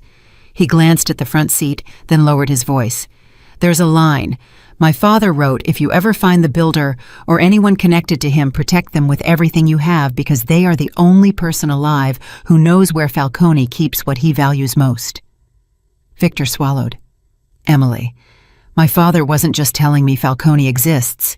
He was telling me that your father knows Falcone's weakness, knows where he lives, knows what he protects, knows how to hurt him. That's why Falcone has kept your father alive for 8 years, not just because he can build things, because killing him would be too dangerous. Your father knows too much. He's the one man on earth Falcone can't afford to kill and can't afford to free. Emily's heart was pounding so hard she could barely hear. Then we have to find him first, she said. Yes. Before Falcone realizes that we know what my father knows. Yes. Which means we're not just running anymore. Emily's voice was fierce now, fierce and low and certain. We're not hiding. We're going hunting. We're going to find my father, and my father is going to tell us how to destroy Falcone, and we are going to burn that man's whole invisible empire to the ground. She looked at Victor. Are you in because I need to know right now, not the boss, not the man who used me in that bunker. You. Are you in? Victor Callahan looked at the maid who had opened the impossible vault, the daughter of a ghost, the girl he had walked past 100 times without seeing, and he felt something he had not felt since he was a boy, sitting across from his father in a restaurant in Little Italy. He felt like he was standing at the beginning of something that mattered. My father spent his whole life afraid of Falcone and never told me, Victor said. He carried it alone and it killed him, and he never once let me help him carry it. And I've spent 6 years too scared to even read his letter. He folded the letter and put it away, and when he looked up, his eyes were clear. I'm done being afraid of a name. I'm in Emily. All the way to the end. We find your father, we find Falcone, and we finish what both our fathers started. Emily let out a breath she felt like she'd been holding for 8 years. Okay, she said. Then here's where we start. My father left me one door tonight in that vault, the star map. The lullaby. But there was something else on that vault, something I didn't tell anyone about because I didn't understand it until just now. Her eyes were far away. When I was playing the lullaby on the last few notes, the constellation ring turned by itself. Just a little, just 3 degrees, the same 3 degrees he always offset his signature by. She looked at Victor. At the time, I thought it was just the mechanism settling, but it wasn't. He built that in on purpose. When the vault opens, the star map shifts. It stops showing the night he was taken, and it starts showing a different night, a different sky, another date hidden underneath the first one. Her voice dropped to a whisper. He left a second date, Victor, underneath the first, and I only saw it for a second before the vault swung open and everyone started grabbing documents. But I saw it. I saw the stars move, and I know my father. That second date isn't random, it's a message. It's the next door. Victor stared at her. Do you remember it? The second sky? Could you find the date? I remember every star my father ever showed me, Emily said. I just need paper, and a few minutes, and somewhere Falcone can't find us while I work it out. She looked out the window into the racing dark. My father spent 8 years as a prisoner, building a trail of doors for the one person he trusted to walk through them. And tonight I walked through the first one. He's leading me somewhere, Victor, step by step, star by star, and wherever that trail ends. She turned back to him, and her face was set and certain and unafraid. That's where I'll find him. Marco's eyes flicked up to the rearview mirror, and his whole body went rigid. Boss, he said, in a voice gone suddenly flat and careful. Don't turn around fast, but there's a car back there. No headlights. Been sitting 3 cars back since we left the service road. His hands tightened on the wheel. It's matching us, every turn, whoever it is. He swallowed. They've been following us the whole time. Don't slow down, Victor said, very calm, very quiet. Don't speed up. Drive exactly like you've been driving. Emily, put your head down. I want to see who it is. Head down, now. If they've got a rifle, your face in that window is a target. Emily ducked, but she kept her eyes up watching Victor's face because his face was the only mirror she had. And Victor was watching the side mirror with the flat, patient attention of a man who had done this before, who had been hunted before and lived. 1 car, Victor murmured. No lights. Professional. An amateur would have closed the distance by now, would have gotten nervous. This one's just sitting, waiting, which means they're not trying to catch us. His jaw tightened. They're trying to see where we go. They want the trail. They want to know where we run, to who we contact, where we hide. Falcone doesn't want to kill us tonight, Emily. Not yet. He wants to follow us to whatever door your father left next. He wants us to lead him to the second copy." Emily's stomach dropped. "Then we can't go anywhere. We can't work out the star map, we can't hide. We can't do anything because the second we do, we're handing Falcone the exact thing my father spent 8 years hiding from him." "That's the trap," Victor said. "That's why he left us alive on that service road. He wants us running scared, making moves leading him home." He almost smiled, that cold, dangerous smile, which means the only way to beat him is to do the one thing he isn't expecting. Which is, Bomb, stop running. Marco's eyes flicked to the mirror. "Boss, whatever you're thinking, think it fast, because there's a light up ahead, a gas station, and after that, it's open road for 6 miles with nowhere to turn. If we're going to do something, it's now." Victor was quiet for 1 second, too, and Emily could see him running at the angles, the odds, the way he must have run 1,000 decisions in rooms full of dangerous men.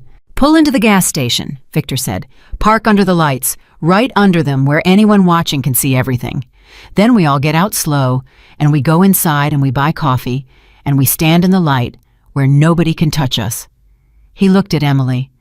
"A man like Falcone works in the dark, in the quiet, in the places where things can happen and no one sees. So we go somewhere bright and public and full of cameras and we make him wait. And while he's sitting out there in the dark wondering what we're doing, you and I are going to figure out our next move where he can't hear us." "And the car following us?" Emily asked. "We'll have to sit and watch us drink coffee," Victor said, "and wonder. And a man who's used to being invisible does not like to sit in the light and wonder." Marco swung the SUV into the gas station and parked directly beneath the brightest bank of lights, and the three of them got out slowly, deliberately, and Emily felt every hair on her body standing up because somewhere out there in the dark was a car with no lights and a person inside it watching her every move. But Victor was right. Under the lights and the glare, nothing could happen quietly, and whoever was following them knew it. They went inside. Marco stayed near the door watching the lot. Victor steered Emily toward the back near the coffee machine where the security cameras had them cold and no one outside could read their lips. "Talk to me," Victor said low. "The star map, the second date, how fast can you work it out?" Emily grabbed a fistful of napkins and a pen from the counter, and her hands were already moving. "If I can remember the sky clearly enough and I can fast. My father drilled the constellations into me before I could read, but I need to be sure I've got the second date right because a wrong date sends us to the wrong door, and I don't think my father built in room for mistakes." She was sketching now, dots and lines, the shape of a sky. "The first date, the one everyone could see, was the last night I saw him, March 9th. But when the vault opened, the ring shifted 3 degrees and the whole sky changed and there was a new alignment underneath. Orion was gone. There was a different pattern, something lower on the horizon, something." She stopped. Her pen stopped. "Oh." "What?" "The second sky wasn't a random night," Emily whispered. "It's not a date at all. It's a place." She looked up and her eyes were wide. "My father didn't hide a second date under the first. He hid a second location, because a star map doesn't just tell you when, it tells you where. The same stars sit in different places in the sky depending on where you're standing on the earth. And the second alignment, the one that appeared when the vault opened, it's not the sky over London. It's not the sky over New York." Her hand was shaking.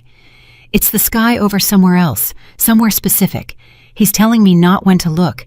He's telling me where he is." Victor leaned in. "Can you find it, the location?" "I need."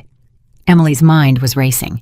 "I need to know the exact horizon line, the exact angle of the stars, and then I can work backward to the latitude. It's like triangulation. My father taught it to me as a game when I was little. We'd look at a photo of a sky and he'd say, 'Emily, where on earth was this taken?' And I'd have to figure it out from the stars."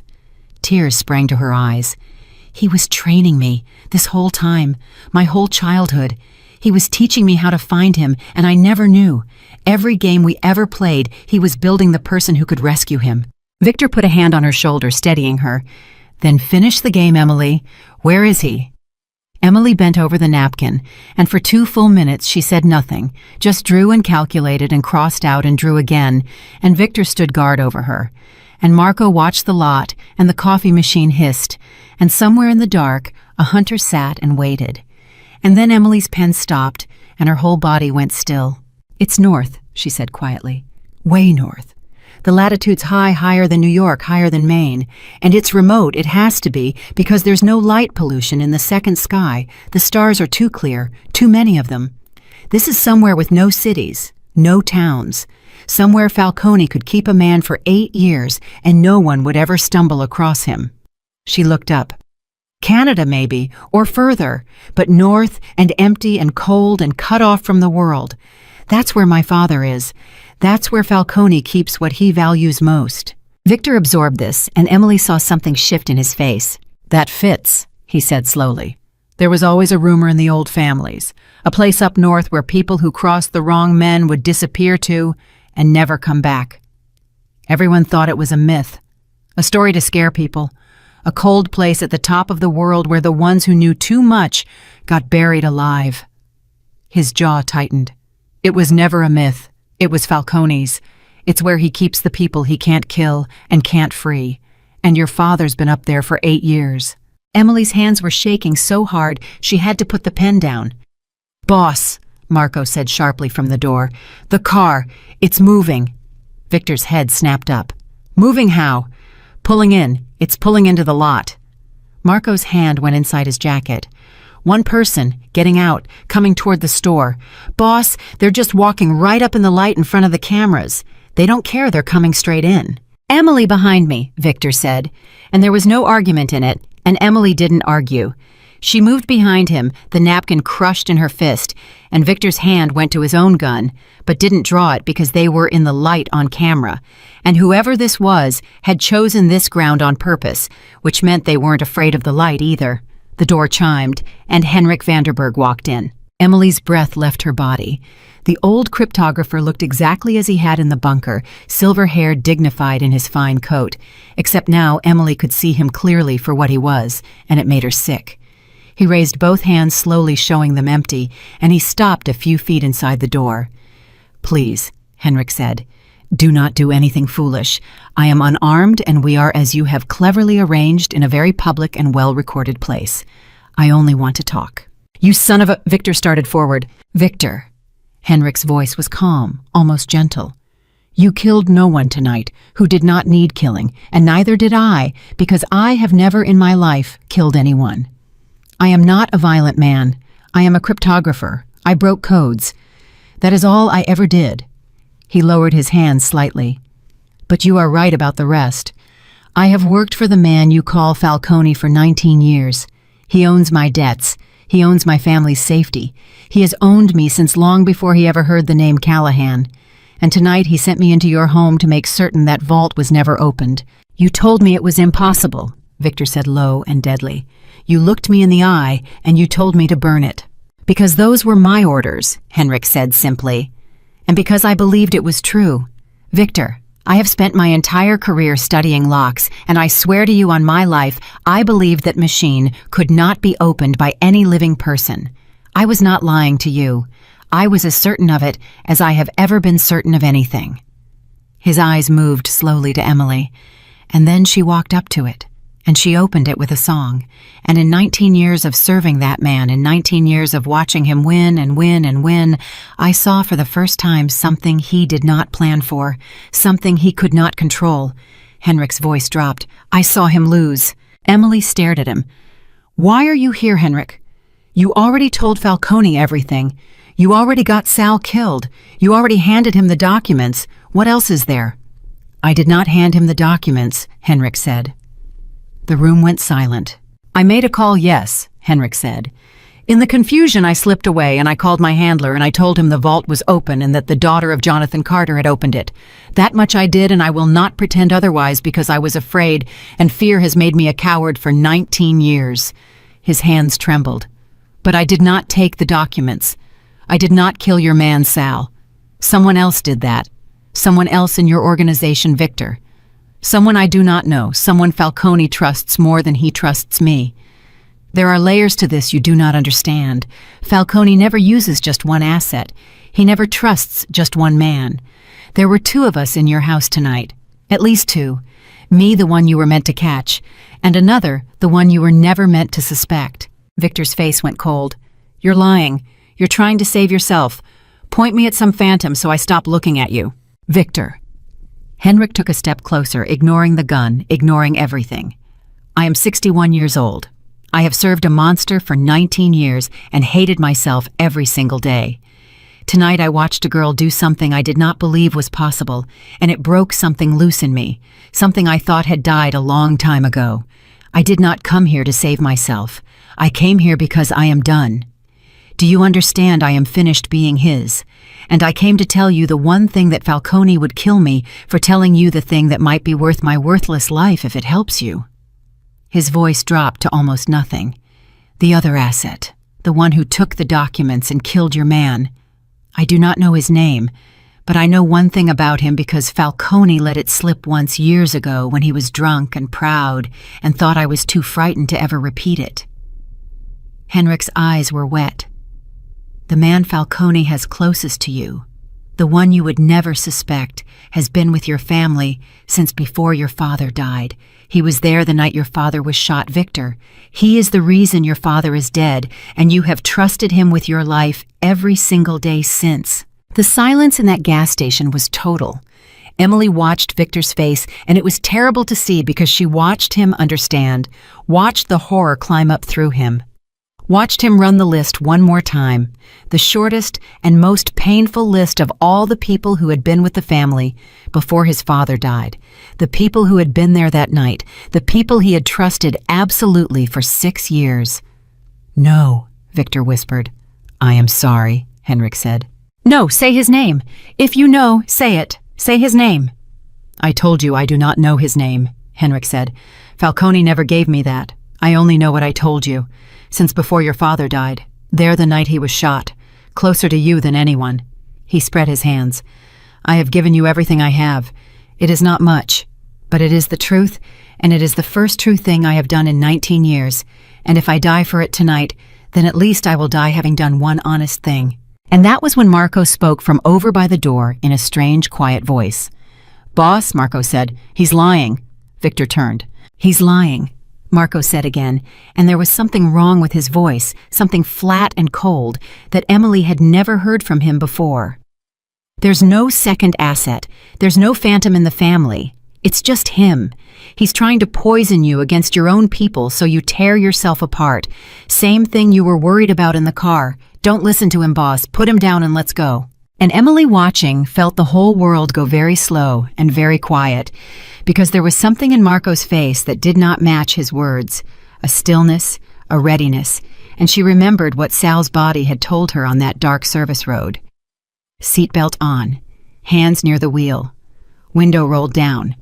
Sal had stopped for someone he trusted, someone in the family, someone who could walk right up to that window and make him feel safe. Marco, Emily said slowly. Where were you when we came out of the tunnel and loaded the cars? You were driving our car, but before that, in the bunker, when Victor gave the order for the cases. Where did you go? Marco's eyes moved to her. I was loading cases, same as everyone. You took a case to the second car, Emily said, and her voice was shaking now because the pieces were falling into place and she couldn't stop them. You said so yourself. You said you'd take the far case. You walked to Sal's car, you loaded the documents into Sal's trunk, and then you came back and drove us. Her heart was hammering. You knew which car had the documents, Marco. You're the one who put them there. You knew exactly which car to peel off. That's insane, Marco said, but he had gone very still. And Sal stopped for you, Emily whispered. On that dark road, Sal rolled his window down for you, Marco, because you're family, because he'd known you for years, because when you flashed your lights and pulled up beside him, he never once thought he had anything to fear. You could walk right up to his window. You could stand there and smile at him. And you could... Emily. Victor's voice was barely a breath. He had turned fully now, and he was looking at Marco, at the man who had driven them all night, the man who had sworn 12 years of loyalty, the man with the scar from his father's shooting, and Emily watched him see it, watched him see all of it at once. The scar, Victor said. You always show me the scar, from the restaurant, from the night my father died. You were there. You were always there. You took a bullet for my father." His voice cracked. "Or did you take a bullet for him, Marco? Or did you just tell me you did for 6 years, so I'd never once look at you and wonder how the shooters got so close to a man who was never supposed to be reachable?" Marco said nothing, and his silence was the loudest thing Emily had ever heard. "Say I'm wrong," Victor said, and his voice was breaking now, breaking completely, because this was worse than the vault, worse than the letter, worse than anything. This was the one man he had never doubted. "Marco, please, say I'm wrong. Tell me it's the old man lying. Tell me it's the girl seeing things. Tell me you didn't. Tell me you weren't there that night for the wrong reasons. Tell me my father didn't die because of you." His eyes were wet. "Say I'm wrong, Marco. You've got one chance. Say it." For a long, long moment, Marco just looked at him. And then very slowly something changed in Marco's face. The loyalty drained out of it. The warmth, the 12 years, all of it like a mask sliding off, and underneath was something Emily had never seen and would never forget, something patient and cold and old, and she understood that she had never once in 11 months actually seen this man at all. "You know," Marco said, and even his voice was different now, lower, calmer, a stranger's voice. "For 6 years, I hoped you'd never open that envelope. Your father was a sentimental fool right up to the end, writing letters, leaving warnings. He figured it out at the very end that there was someone above him, that the war was never real. He figured out Falcone, and he wrote it all down for you, and he handed it to you, and then—" Marco smiled, and it was the most terrible thing Emily had ever seen. "And then he had a very unfortunate dinner in Little Italy, and I stood right next to him. And I made sure the men who needed to get close got close. And then I held him while he died, boss, and I cried real tears, and you believed every one of them for 6 years. "You killed my father," Victor said. "Falcone killed your father," Marco said. "I just opened the door, same as I've opened every door for 19 years, same as I opened the door for Sal tonight." He tilted his head. "The old man's right about one thing, Victor. Falcone always has two, the one you catch and the one you never suspect. Henrik was always the one you'd catch. He was born to be caught, nervous, guilty, weak. And me—" Marco spread his hands, the same easy gesture Emily had seen 100 times from a man she now realized she had never known at all. "I was the one you'd die for." And his hand, which had been resting so casually inside his jacket, came out fast. But Emily was already moving. Because in that frozen second, while Victor stood destroyed, while Henrik gasped, while Marco's gun came up, Emily Carter did the only thing her hands knew how to do. Under pressure, the thing 8 years of hard labor and one impossible vault had taught her. She moved without thinking, without fear, and she grabbed the scalding pot of coffee off the machine beside her and threw the whole thing into Marco's face. Marco screamed. The gun went off wild, the shot cracking into the ceiling. Victor tackled him. They went down hard, and Henrik shouted, and the clerk behind the counter dove for the floor, and for a few chaotic seconds it was all noise and struggle, and then Victor was on top, his own gun jammed under Marco's chin, both of them heaving for breath. "Don't," Victor said. "Don't move. Give me one reason, just one." Marco blistered and, gasping, looked up at him and laughed. "You won't kill me," he wheezed. "You need me. I'm the only thread you've got that leads to Falcone. Kill me and you're blind. You'll never find him. You'll never find her father. You need me alive and you know it, and that's the only reason I'm still breathing." He grinned through the pain. "That's the thing about Falcone, boss. Even when you win, you lose. Even when you catch us, we've already got you." And Emily, standing over them, shaking the empty coffee pot still in her hand, looked down at the man who had killed Victor's father and betrayed Sal and served the monster who held her own father captive. And she felt something rise up in her that was colder and clearer than anything she had ever felt. "He's right that we need him," she said quietly, "but he's wrong about why." She crouched down close to Marco's ruined face, and she looked into his eyes without any fear at all. "You've been in Victor's family for 19 years, close to Falcone, trusted, which means you know things. You know where they take people. You know the place in the north. You know how to reach it, how to get in, who guards it." Her voice dropped to a whisper. "You know where my father is." Marco's grin faltered just slightly. "You're going to take us to him," Emily said. Not because you want to, because you're going to spend the rest of tonight discovering that there is nothing on this earth more dangerous than a person with nothing left to lose and everything left to find. She stood up. You took my father from me 8 years ago, and now you're going to give him back. Every mile of the way there, you're going to give him back. The gas station was silent, except for Marco's ragged breathing and the drip of spilled coffee, and Victor looked up at Emily from where he knelt on the man who had betrayed everything. And Henrik stood by the door with tears on his old face, and outside in the dark, the cold northern night stretched all the way to the top of the world, to a place with no name, where a horologist named Jonathan Carter had been waiting 8 years for his daughter to find the stars and come home. They drove north for 3 days. Marco sat cuffed in the back with Henrik watching him, and mile by mile, hour by hour, he gave them the road, not because he wanted to, but because Emily had been right about him. A man who serves a monster for 19 years does it out of fear, and the moment the fear of Falcone became smaller than the fear of the cold girl who had thrown scalding coffee in his face and never once blinked, Marco began to talk. He talked about the place at the top of the world, a compound, old, cut off, reachable by one frozen road that only opened part of the year. He talked about the guards, the routines, the single airstrip, and he talked reluctantly about the prisoner they kept in the East Wing, the one they called the watchmaker, the one Falcone valued above all others, the one who had never once in 8 years stopped working.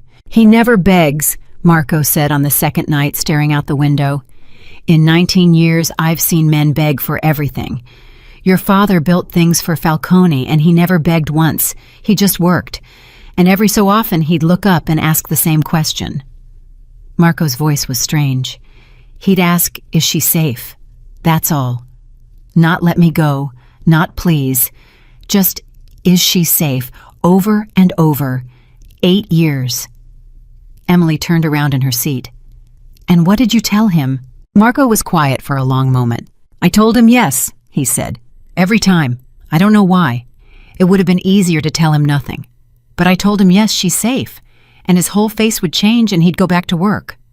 Marco looked at her, and something almost human flickered in his ruined face. He built you into everything you know, every lock, every machine. I used to watch him and think the man's insane, he's putting a person into steel.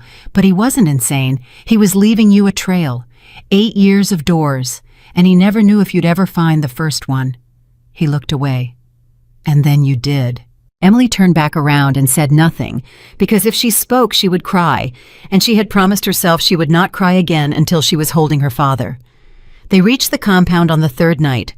The plan was Victor's, a cold and precise, built from everything Marco had given them, and everything Henrik knew about how Falcone's mind worked. They would not storm it. You do not storm a fortress at the top of the world with 3 people and a traitor. Instead, they would use the one thing Falcone had never been able to control, the one thing that had cracked his whole world open in the first place. Emily, he knows you opened the vault, Victor said, as they sat in the dark outside the compound. He knows you're Jonathan Carter's daughter. Henrik made sure of that the first night, so he's expecting you. Not here, not now, but somewhere someday. He's been waiting for you the same way your father has, except your father's been waiting with hope, and Falcone's been waiting with a trap. He looked at her. So we give him what he's waiting for. We walk you right up to the front door. And while every eye in that place is on the impossible girl who beat the Leviathan Henrik, and I go in the back through the service tunnel Marco's going to show us, and we find your father, and we get him out. And if it goes wrong, Emily asked. Then you keep him talking, Victor said. You're good at that. You kept an entire room of armed men frozen for 10 minutes with nothing but your voice and your father's ghost. Do it again. Buy us time. Because the second we have your father, we have the one man alive who knows where Falcone's real evidence is hidden, the backup you said your father would have left. And the second we have that, Falcone is finished. 40 years of hiding gone. All of it comes down to the next hour. He put his hand on her shoulder. You've walked through every door your father left you, Emily. This is the last one. On the other side of it is him. Emily walked up to the front gate of the compound alone. She walked with her head high and her hands open and empty, a 22-year-old maid in a borrowed coat walking into the fortress of the most powerful criminal on earth. And she was not afraid because 8 years of an empty chair at the dinner table had burned all the fear out of her a long time ago. The gate opened before she reached it. They were expecting her. Of course they were. Men came out armed wary, and they searched her and found nothing, and they led her across the frozen ground and into the main house into a warm room lined with books where a fire burned, and a single chair sat facing the flames, and in the chair sat an old man. He was not what Emily had imagined. She had imagined a monster, and instead there was a slight, elegant, silver-haired man in his 70s with soft hands and kind eyes, and the gentle, patient face of someone's grandfather. He rose when she entered, and he smiled, and when he spoke his voice was warm. "Emily Carter," Falcone said. "At last. Do you know in 40 years I have only been surprised 3 times, and 2 of them were you, the night you opened the Leviathan, and tonight when you were foolish enough to walk up to my front door." He gestured to a chair. "Sit, please. You've come a very long way, and I suspect neither of us has much time, so let us not waste it pretending to be anything other than what we are." Emily sat. "Where is my father?" "Close," Falcone said. "Alive. Well cared for in his way. He is the finest craftsman I have ever employed, and I do not squander what is valuable." He settled back into his chair. "Your father built me wonders, Emily. Machines you cannot imagine. He is an artist, and artists I have learned do not respond to threats or pain. They respond to purpose. So I gave him one. I told him that every machine he built for me kept his daughter safe, that his cooperation was the only thing standing between you and harm. It was not true, of course. I never touched you. I never needed to. I simply let him believe it, and he worked like a man possessed for 8 years because he thought he was protecting you." Falcone smiled gently. "In a sense he was. Belief is a powerful lock, stronger than any steel." Emily's hands tightened in her lap. "You used his love for me as a chain." "I used his love for you as an engine," Falcone corrected mildly. "There is a difference. A chain merely holds, an engine produces, and your father, motivated by his love for you, produced the most extraordinary security systems the criminal world has ever seen." He tilted his head. "And now here you are, the engine's daughter, sitting in my study. You must understand my curiosity. What did you come here to do, Emily? You have no weapon, no army, no leverage. You came to a fortress at the end of the world with your bare hands. Why? Because I'm the leverage," Emily said quietly. Falcone's eyebrows rose just slightly. "You said it yourself," Emily went on, and her voice was steadier than she had any right to be. "My father worked for 8 years because he believed it kept me safe. That belief is your engine. That belief is the only thing that's kept him building for you instead of building against you." She leaned forward. "But that belief only works as long as he doesn't know the truth. And I'm about to tell him the truth. That you never protected me. That you lied to him for 8 years. That every machine he built for a lie." Her eyes locked onto Falcone's. "What do you think happens to your engine then?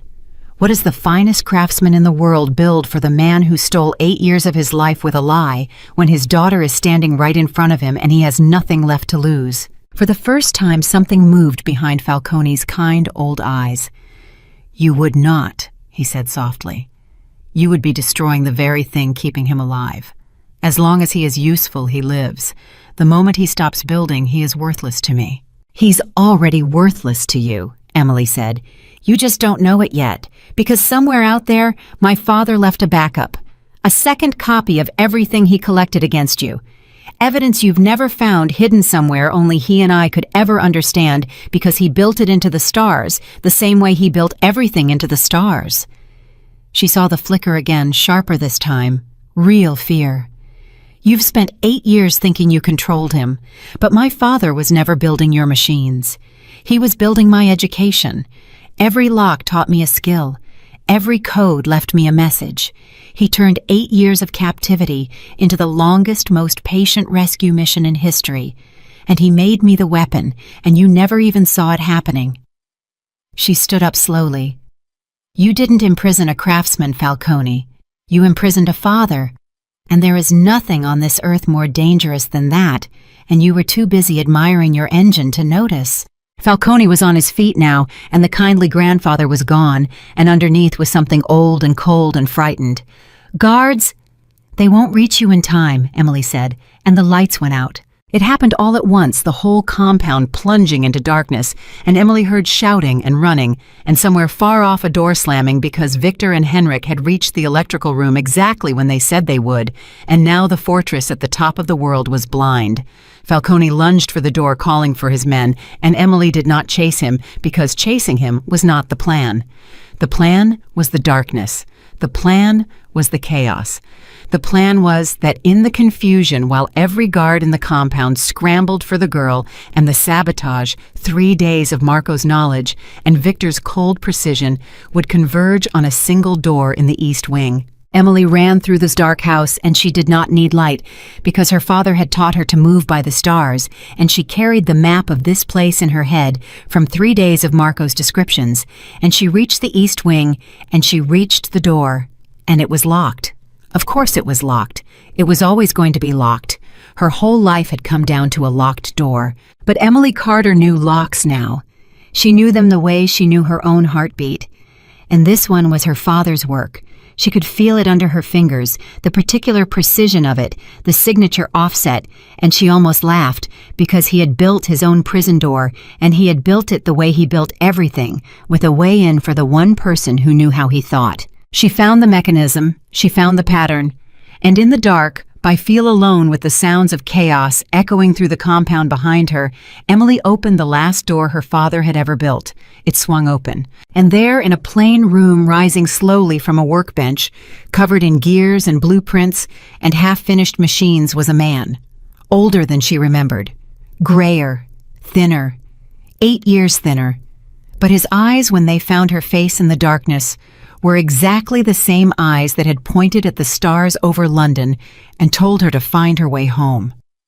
"Emily," Jonathan Carter whispered. She could not speak. She could not move.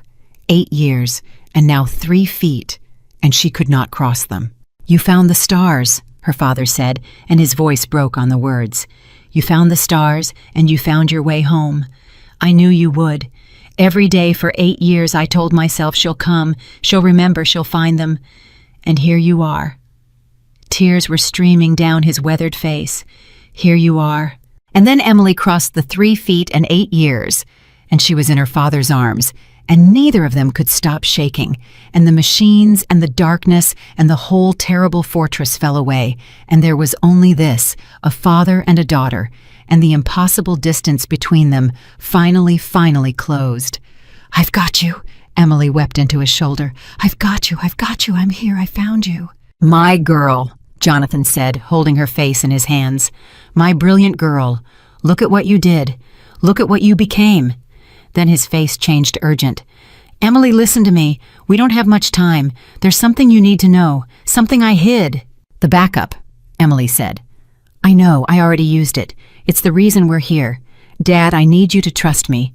There are people with me, good people. One of them lost his father to the same man who took you, and we came to get you out, all of you, tonight. But we have to move." The door behind them filled with light. Victor stood there, gun raised, Henrik behind him, and for one heart-stopping second, Jonathan Carter pushed Emily behind him, putting his thin body between his daughter and the armed stranger. But Emily grabbed his arm. "No, Dad, he's with me. Victor, this is Victor. He's the one who helped me find you." She looked at Victor, and at the gun, and at the man behind him. "Did you get it? Did you find Falcone?" "He ran," Victor said grimly, "out the North Road. But he's not getting far, and he's not what matters right now." His eyes moved to Jonathan Carter, and something passed over his face, something raw. "Mr. Carter, my name is Victor Callahan. Your work protected my family's secrets for years. And my father," he swallowed. "My father was the one who hired you all those years ago, the one Falcone punished by taking you. My father spent the rest of his life trying to find you and failing, and it ate at him until the day he died." Victor's voice was thick. "I'm here to finish what he couldn't. I'm here to get you home." Jonathan Carter looked at this young man with the gun and the wet eyes, and slowly he nodded. "Then we should go," Jonathan said. "Quickly, but first—" He turned to his workbench, and from beneath it he pulled a small object, a device no bigger than a music box, brass and glass and impossibly intricate. "This is why he could never kill me. This is what I've really been building underneath everything else a little at a time for 8 years. He held it out. Every account, every name, every crime Falcone ever committed, everyone he ever bought, every judge and cop and senator he ever owned. I encoded all of it in here in the only language he could never read, the language your father built into you, Emily, music and stars and time." His eyes shone. "The documents in your vault were the bait, Victor. This is the sword, and it only opens for the one person in the world who knows how I think." He pressed it into Emily's hands. "Finish it, sweetheart. You've earned it. Open the last one." And Emily Carter, standing in her father's prison at the top of the world, took the little machine in her hands, and she felt the gears, and she heard the faint ticking, and she closed her eyes, and she played the melody one last time, her lullaby, the song that was truly and completely hers, and the little box clicked and opened and spilled its light across the room. Everything Falcone had ever hidden, laid bare, in the hands of the maid who beat the impossible vault. Falcone did not get far. The evidence in Jonathan Carter's music box did what no army and no rival and no federal task force had managed to do in 40 years. It reached everywhere at once. Every name in that box was a thread, and when they pulled them all at once, the whole invisible empire came apart in a single week. The judges Falcone owned, the officers he paid, the bosses he had played against each other for 4 decades, while they never once looked up to see the hand that moved them. Falcone had built his power on being invisible, and Jonathan Carter, from inside a prison at the end of the world, had spent 8 years slowly, patiently, lovingly making him visible. They found Falcone in a cabin 60 miles south, and this time there was no kindly grandfather and no warm fire. Just a frightened old man who had spent 40 years being the most dangerous person alive, and who now understood at last that he had been outbuilt by a horologist and outsmarted by a maid. Victor turned him over to the one authority Falcone could not buy, because Emily insisted on it, because Emily had learned something her father knew, and Victor's father never did, that you do not answer a monster by becoming one. The evidence went to the FBI, all of it, including at Victor's own instruction enough to end the Callahan empire alongside Falcone's. "You're destroying yourself," Emily said to him the night before it all came down. "You know that. The evidence takes you down too, everything your family built." "My family built its whole life inside a war that was never real," Victor said quietly. 40 years of killing each other over a game a dead man was playing in the dark. My father died for it. Sal died for it. I'm done, Emily. I don't want to inherit a lie. Let it all burn. Falcone's empire and mine together in the same fire." He looked at her, and for the first time since she'd met him, he looked free.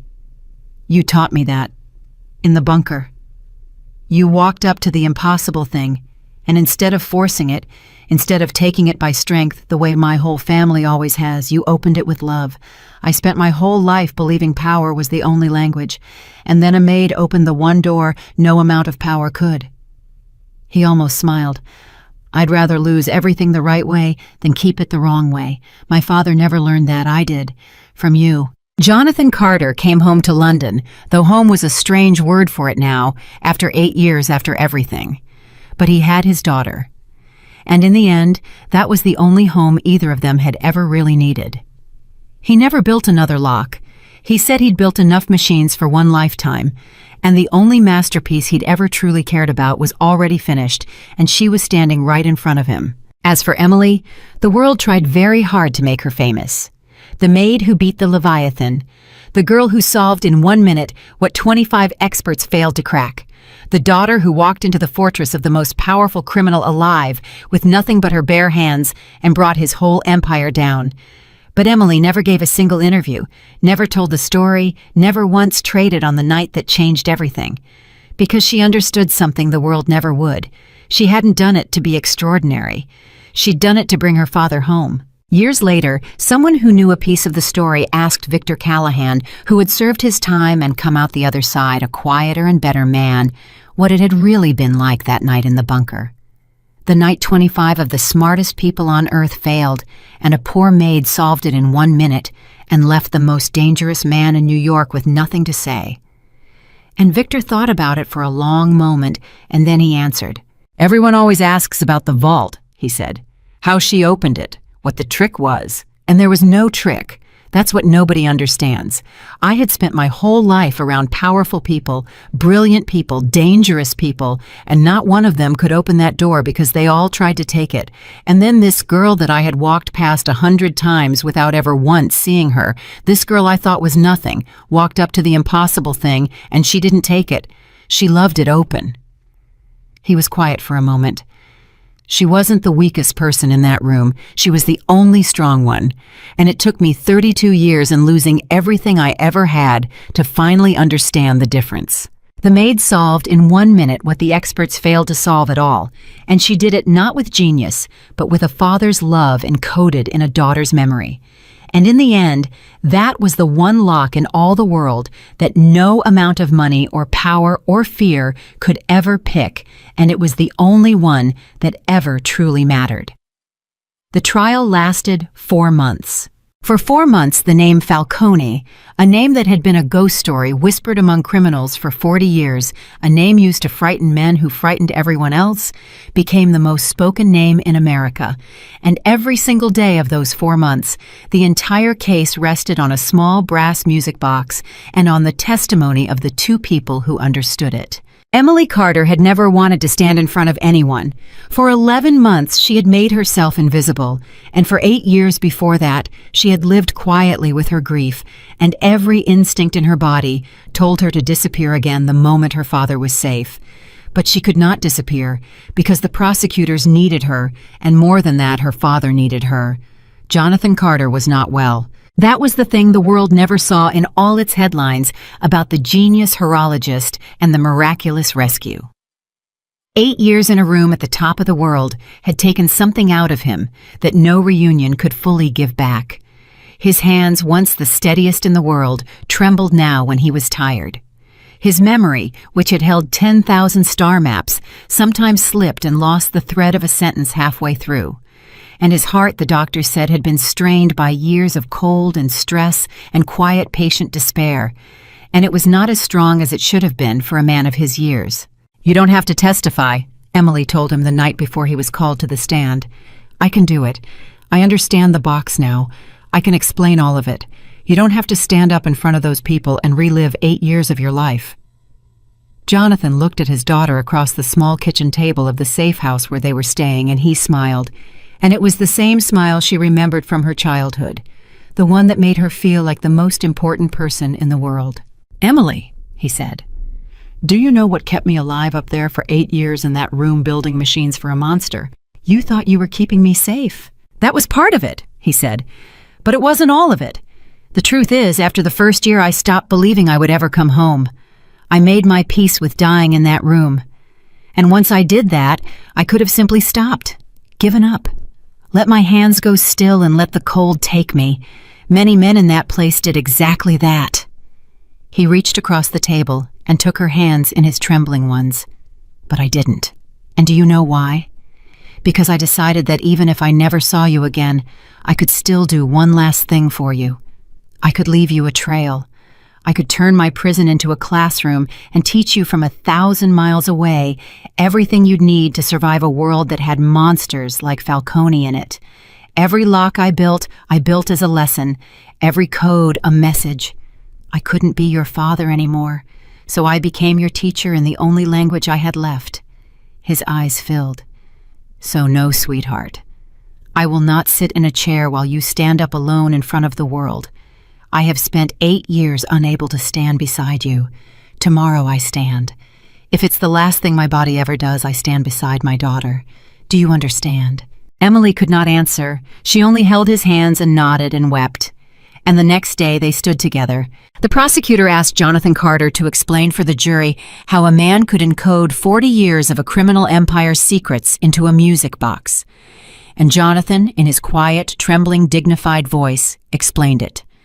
He explained that music is mathematics, and that mathematics is a language, and that the stars are a clock, and that a clock is a story if you know how to read it.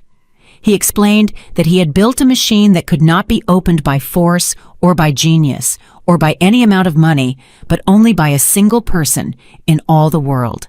The one person whose mind had been shaped note by note and star by star to fit its lock like a key. "And who is that person?" the prosecutor asked. Jonathan Carter looked at his daughter, sitting in the front row, and his whole weathered face softened. "My daughter," he said. "Emily. The best thing I ever made was not a machine. It was her. Everything else was just my way of telling her so from a place I never thought I'd leave." There was not a dry eye in the courtroom. And when Emily herself took the stand and opened the box in front of the jury, playing the lullaby her father had written for her at birth, the same melody she had played to open the Leviathan in a criminal's bunker 4 months and a lifetime ago, the little machine spilled its light and its secrets across the courtroom, and 40 years of Falcone's hidden empire lay exposed for all the world to see, and it was over. The jury took 4 hours. Falcone was convicted on more counts than the clerk could read aloud without pausing for breath. The man who had spent 40 years being invisible would spend the rest of his life in a cell where everyone could see him, which was Emily.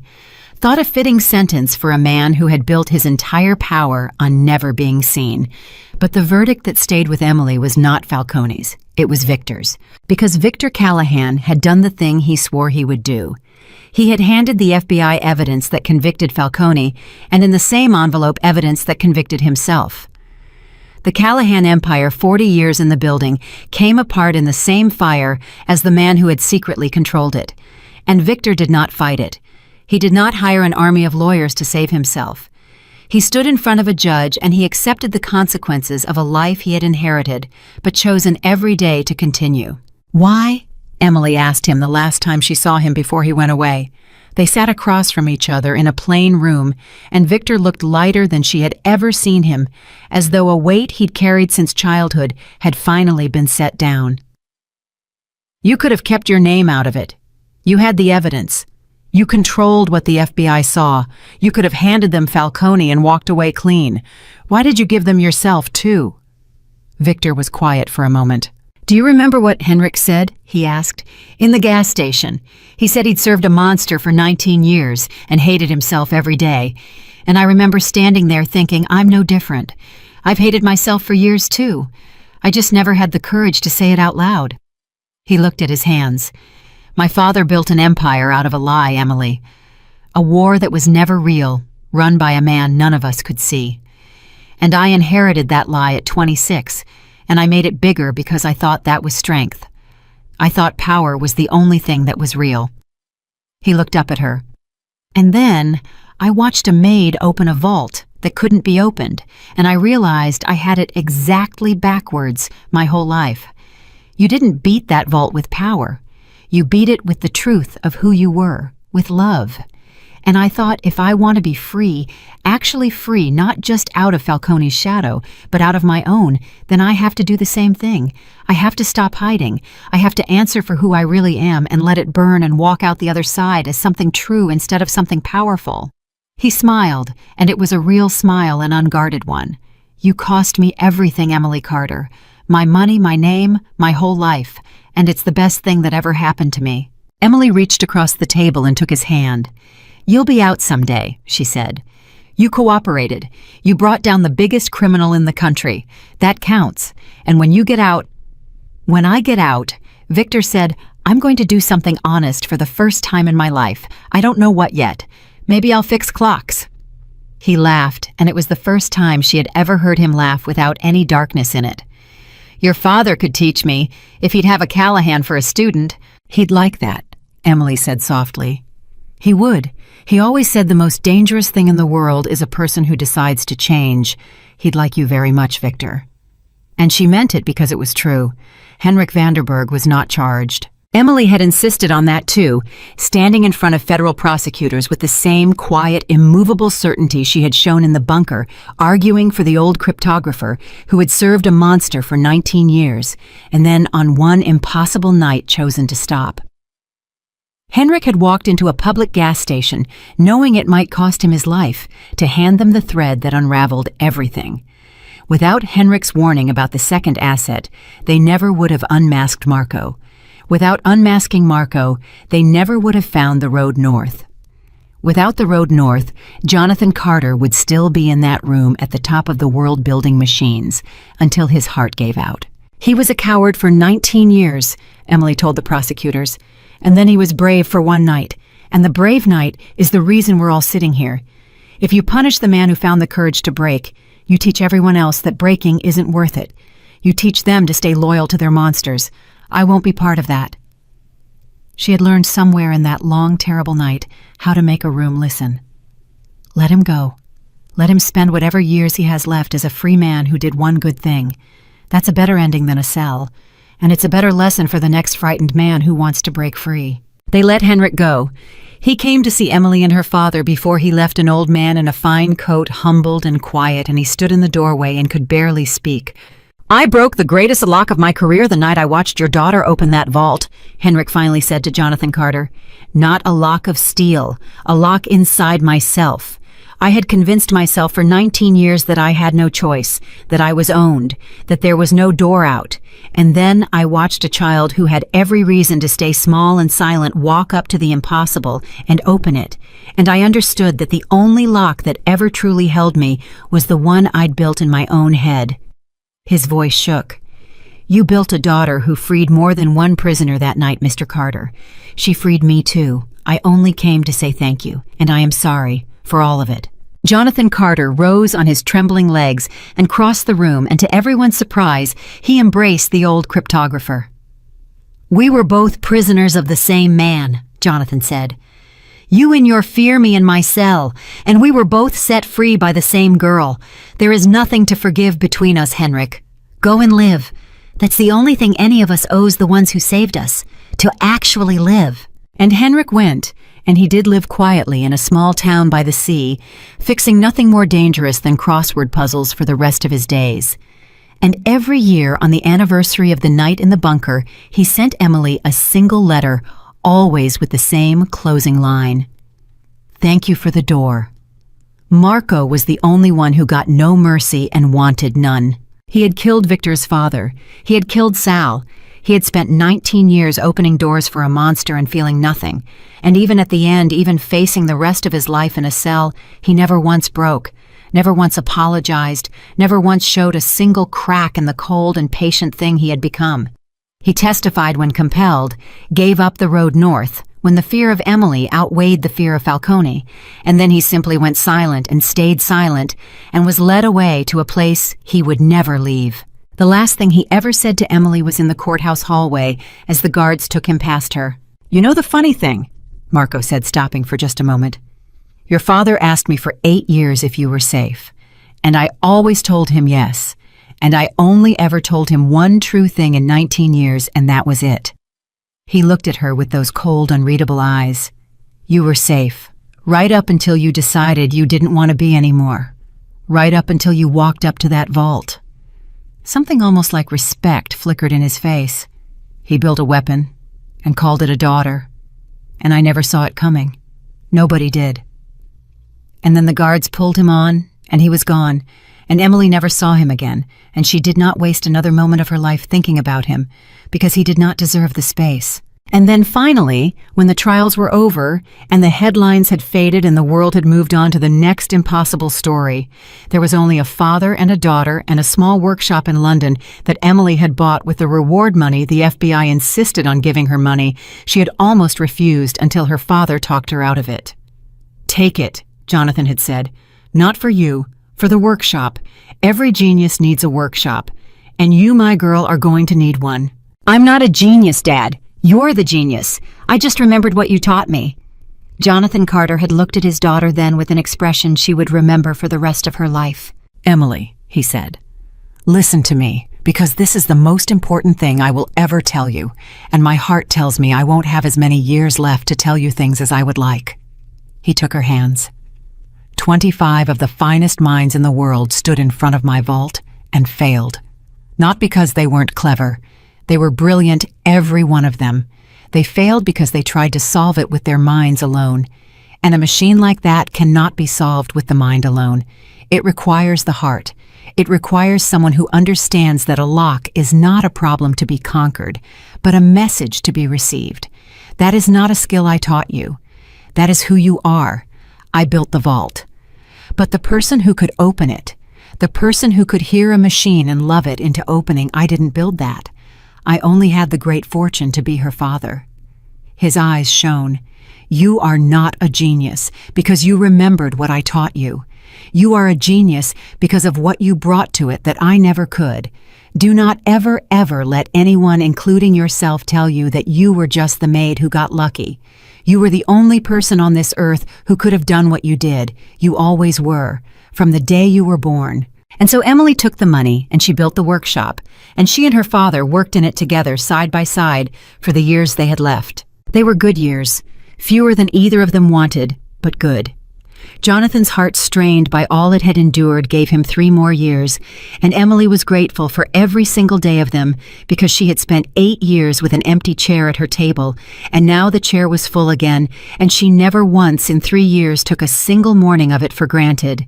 Her father taught her everything, not just the mechanics of clocks and vaults and locks, but the philosophy underneath it all, the thing that had made him the greatest horologist in the world, the belief that time was not an enemy to be feared, but a story to be honored, that every mechanism was a small monument to the human wish to hold on to the things we love before they pass. And Emily, who had lost her father to time, and then found him again, understood this better than any student he could ever have hoped for. They fixed clocks for ordinary people, grandfather clocks passed down through families, a music box a widow brought in that had belonged to her late husband and played the song from their wedding, a cheap wristwatch a young man carried in apologizing that it wasn't worth fixing that had belonged to his father who'd just passed. Emily fixed them all, and she never charged the ones that carried grief, and word spread through London that there was a workshop where a young woman fixed the clocks that mattered most, the ones that weren't about telling time at all, but about holding on. And Victor Callahan, when he finally came out years later, quieter and grayer and free at last of everything he had once been, did exactly what he'd said he would. He came to London. He knocked on the door of the workshop, and he asked humbly if the offer still stood, if a former Mafia boss might learn to fix clocks. Emily's father had passed by then. But Emily was there, and she opened the door, and she looked at the man she had met on the worst and most important night of both their lives, and she smiled.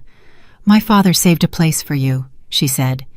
"He said the most dangerous thing in the world is a person who decides to change, and he wanted to meet the man who proved him right."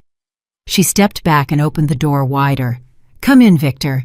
Let me teach you what he taught me." And Victor Callahan, who had once been the most feared man in New York, who had held a gun to a cryptographer's head and ordered a vault burned and inherited an empire of blood, walked into a small London workshop and learned from the maid who had beaten his impossible vault how to mend the broken things that people loved. He was not a natural. His hands were too used to holding weapons, and it took him a long time to learn the patience a clock demands.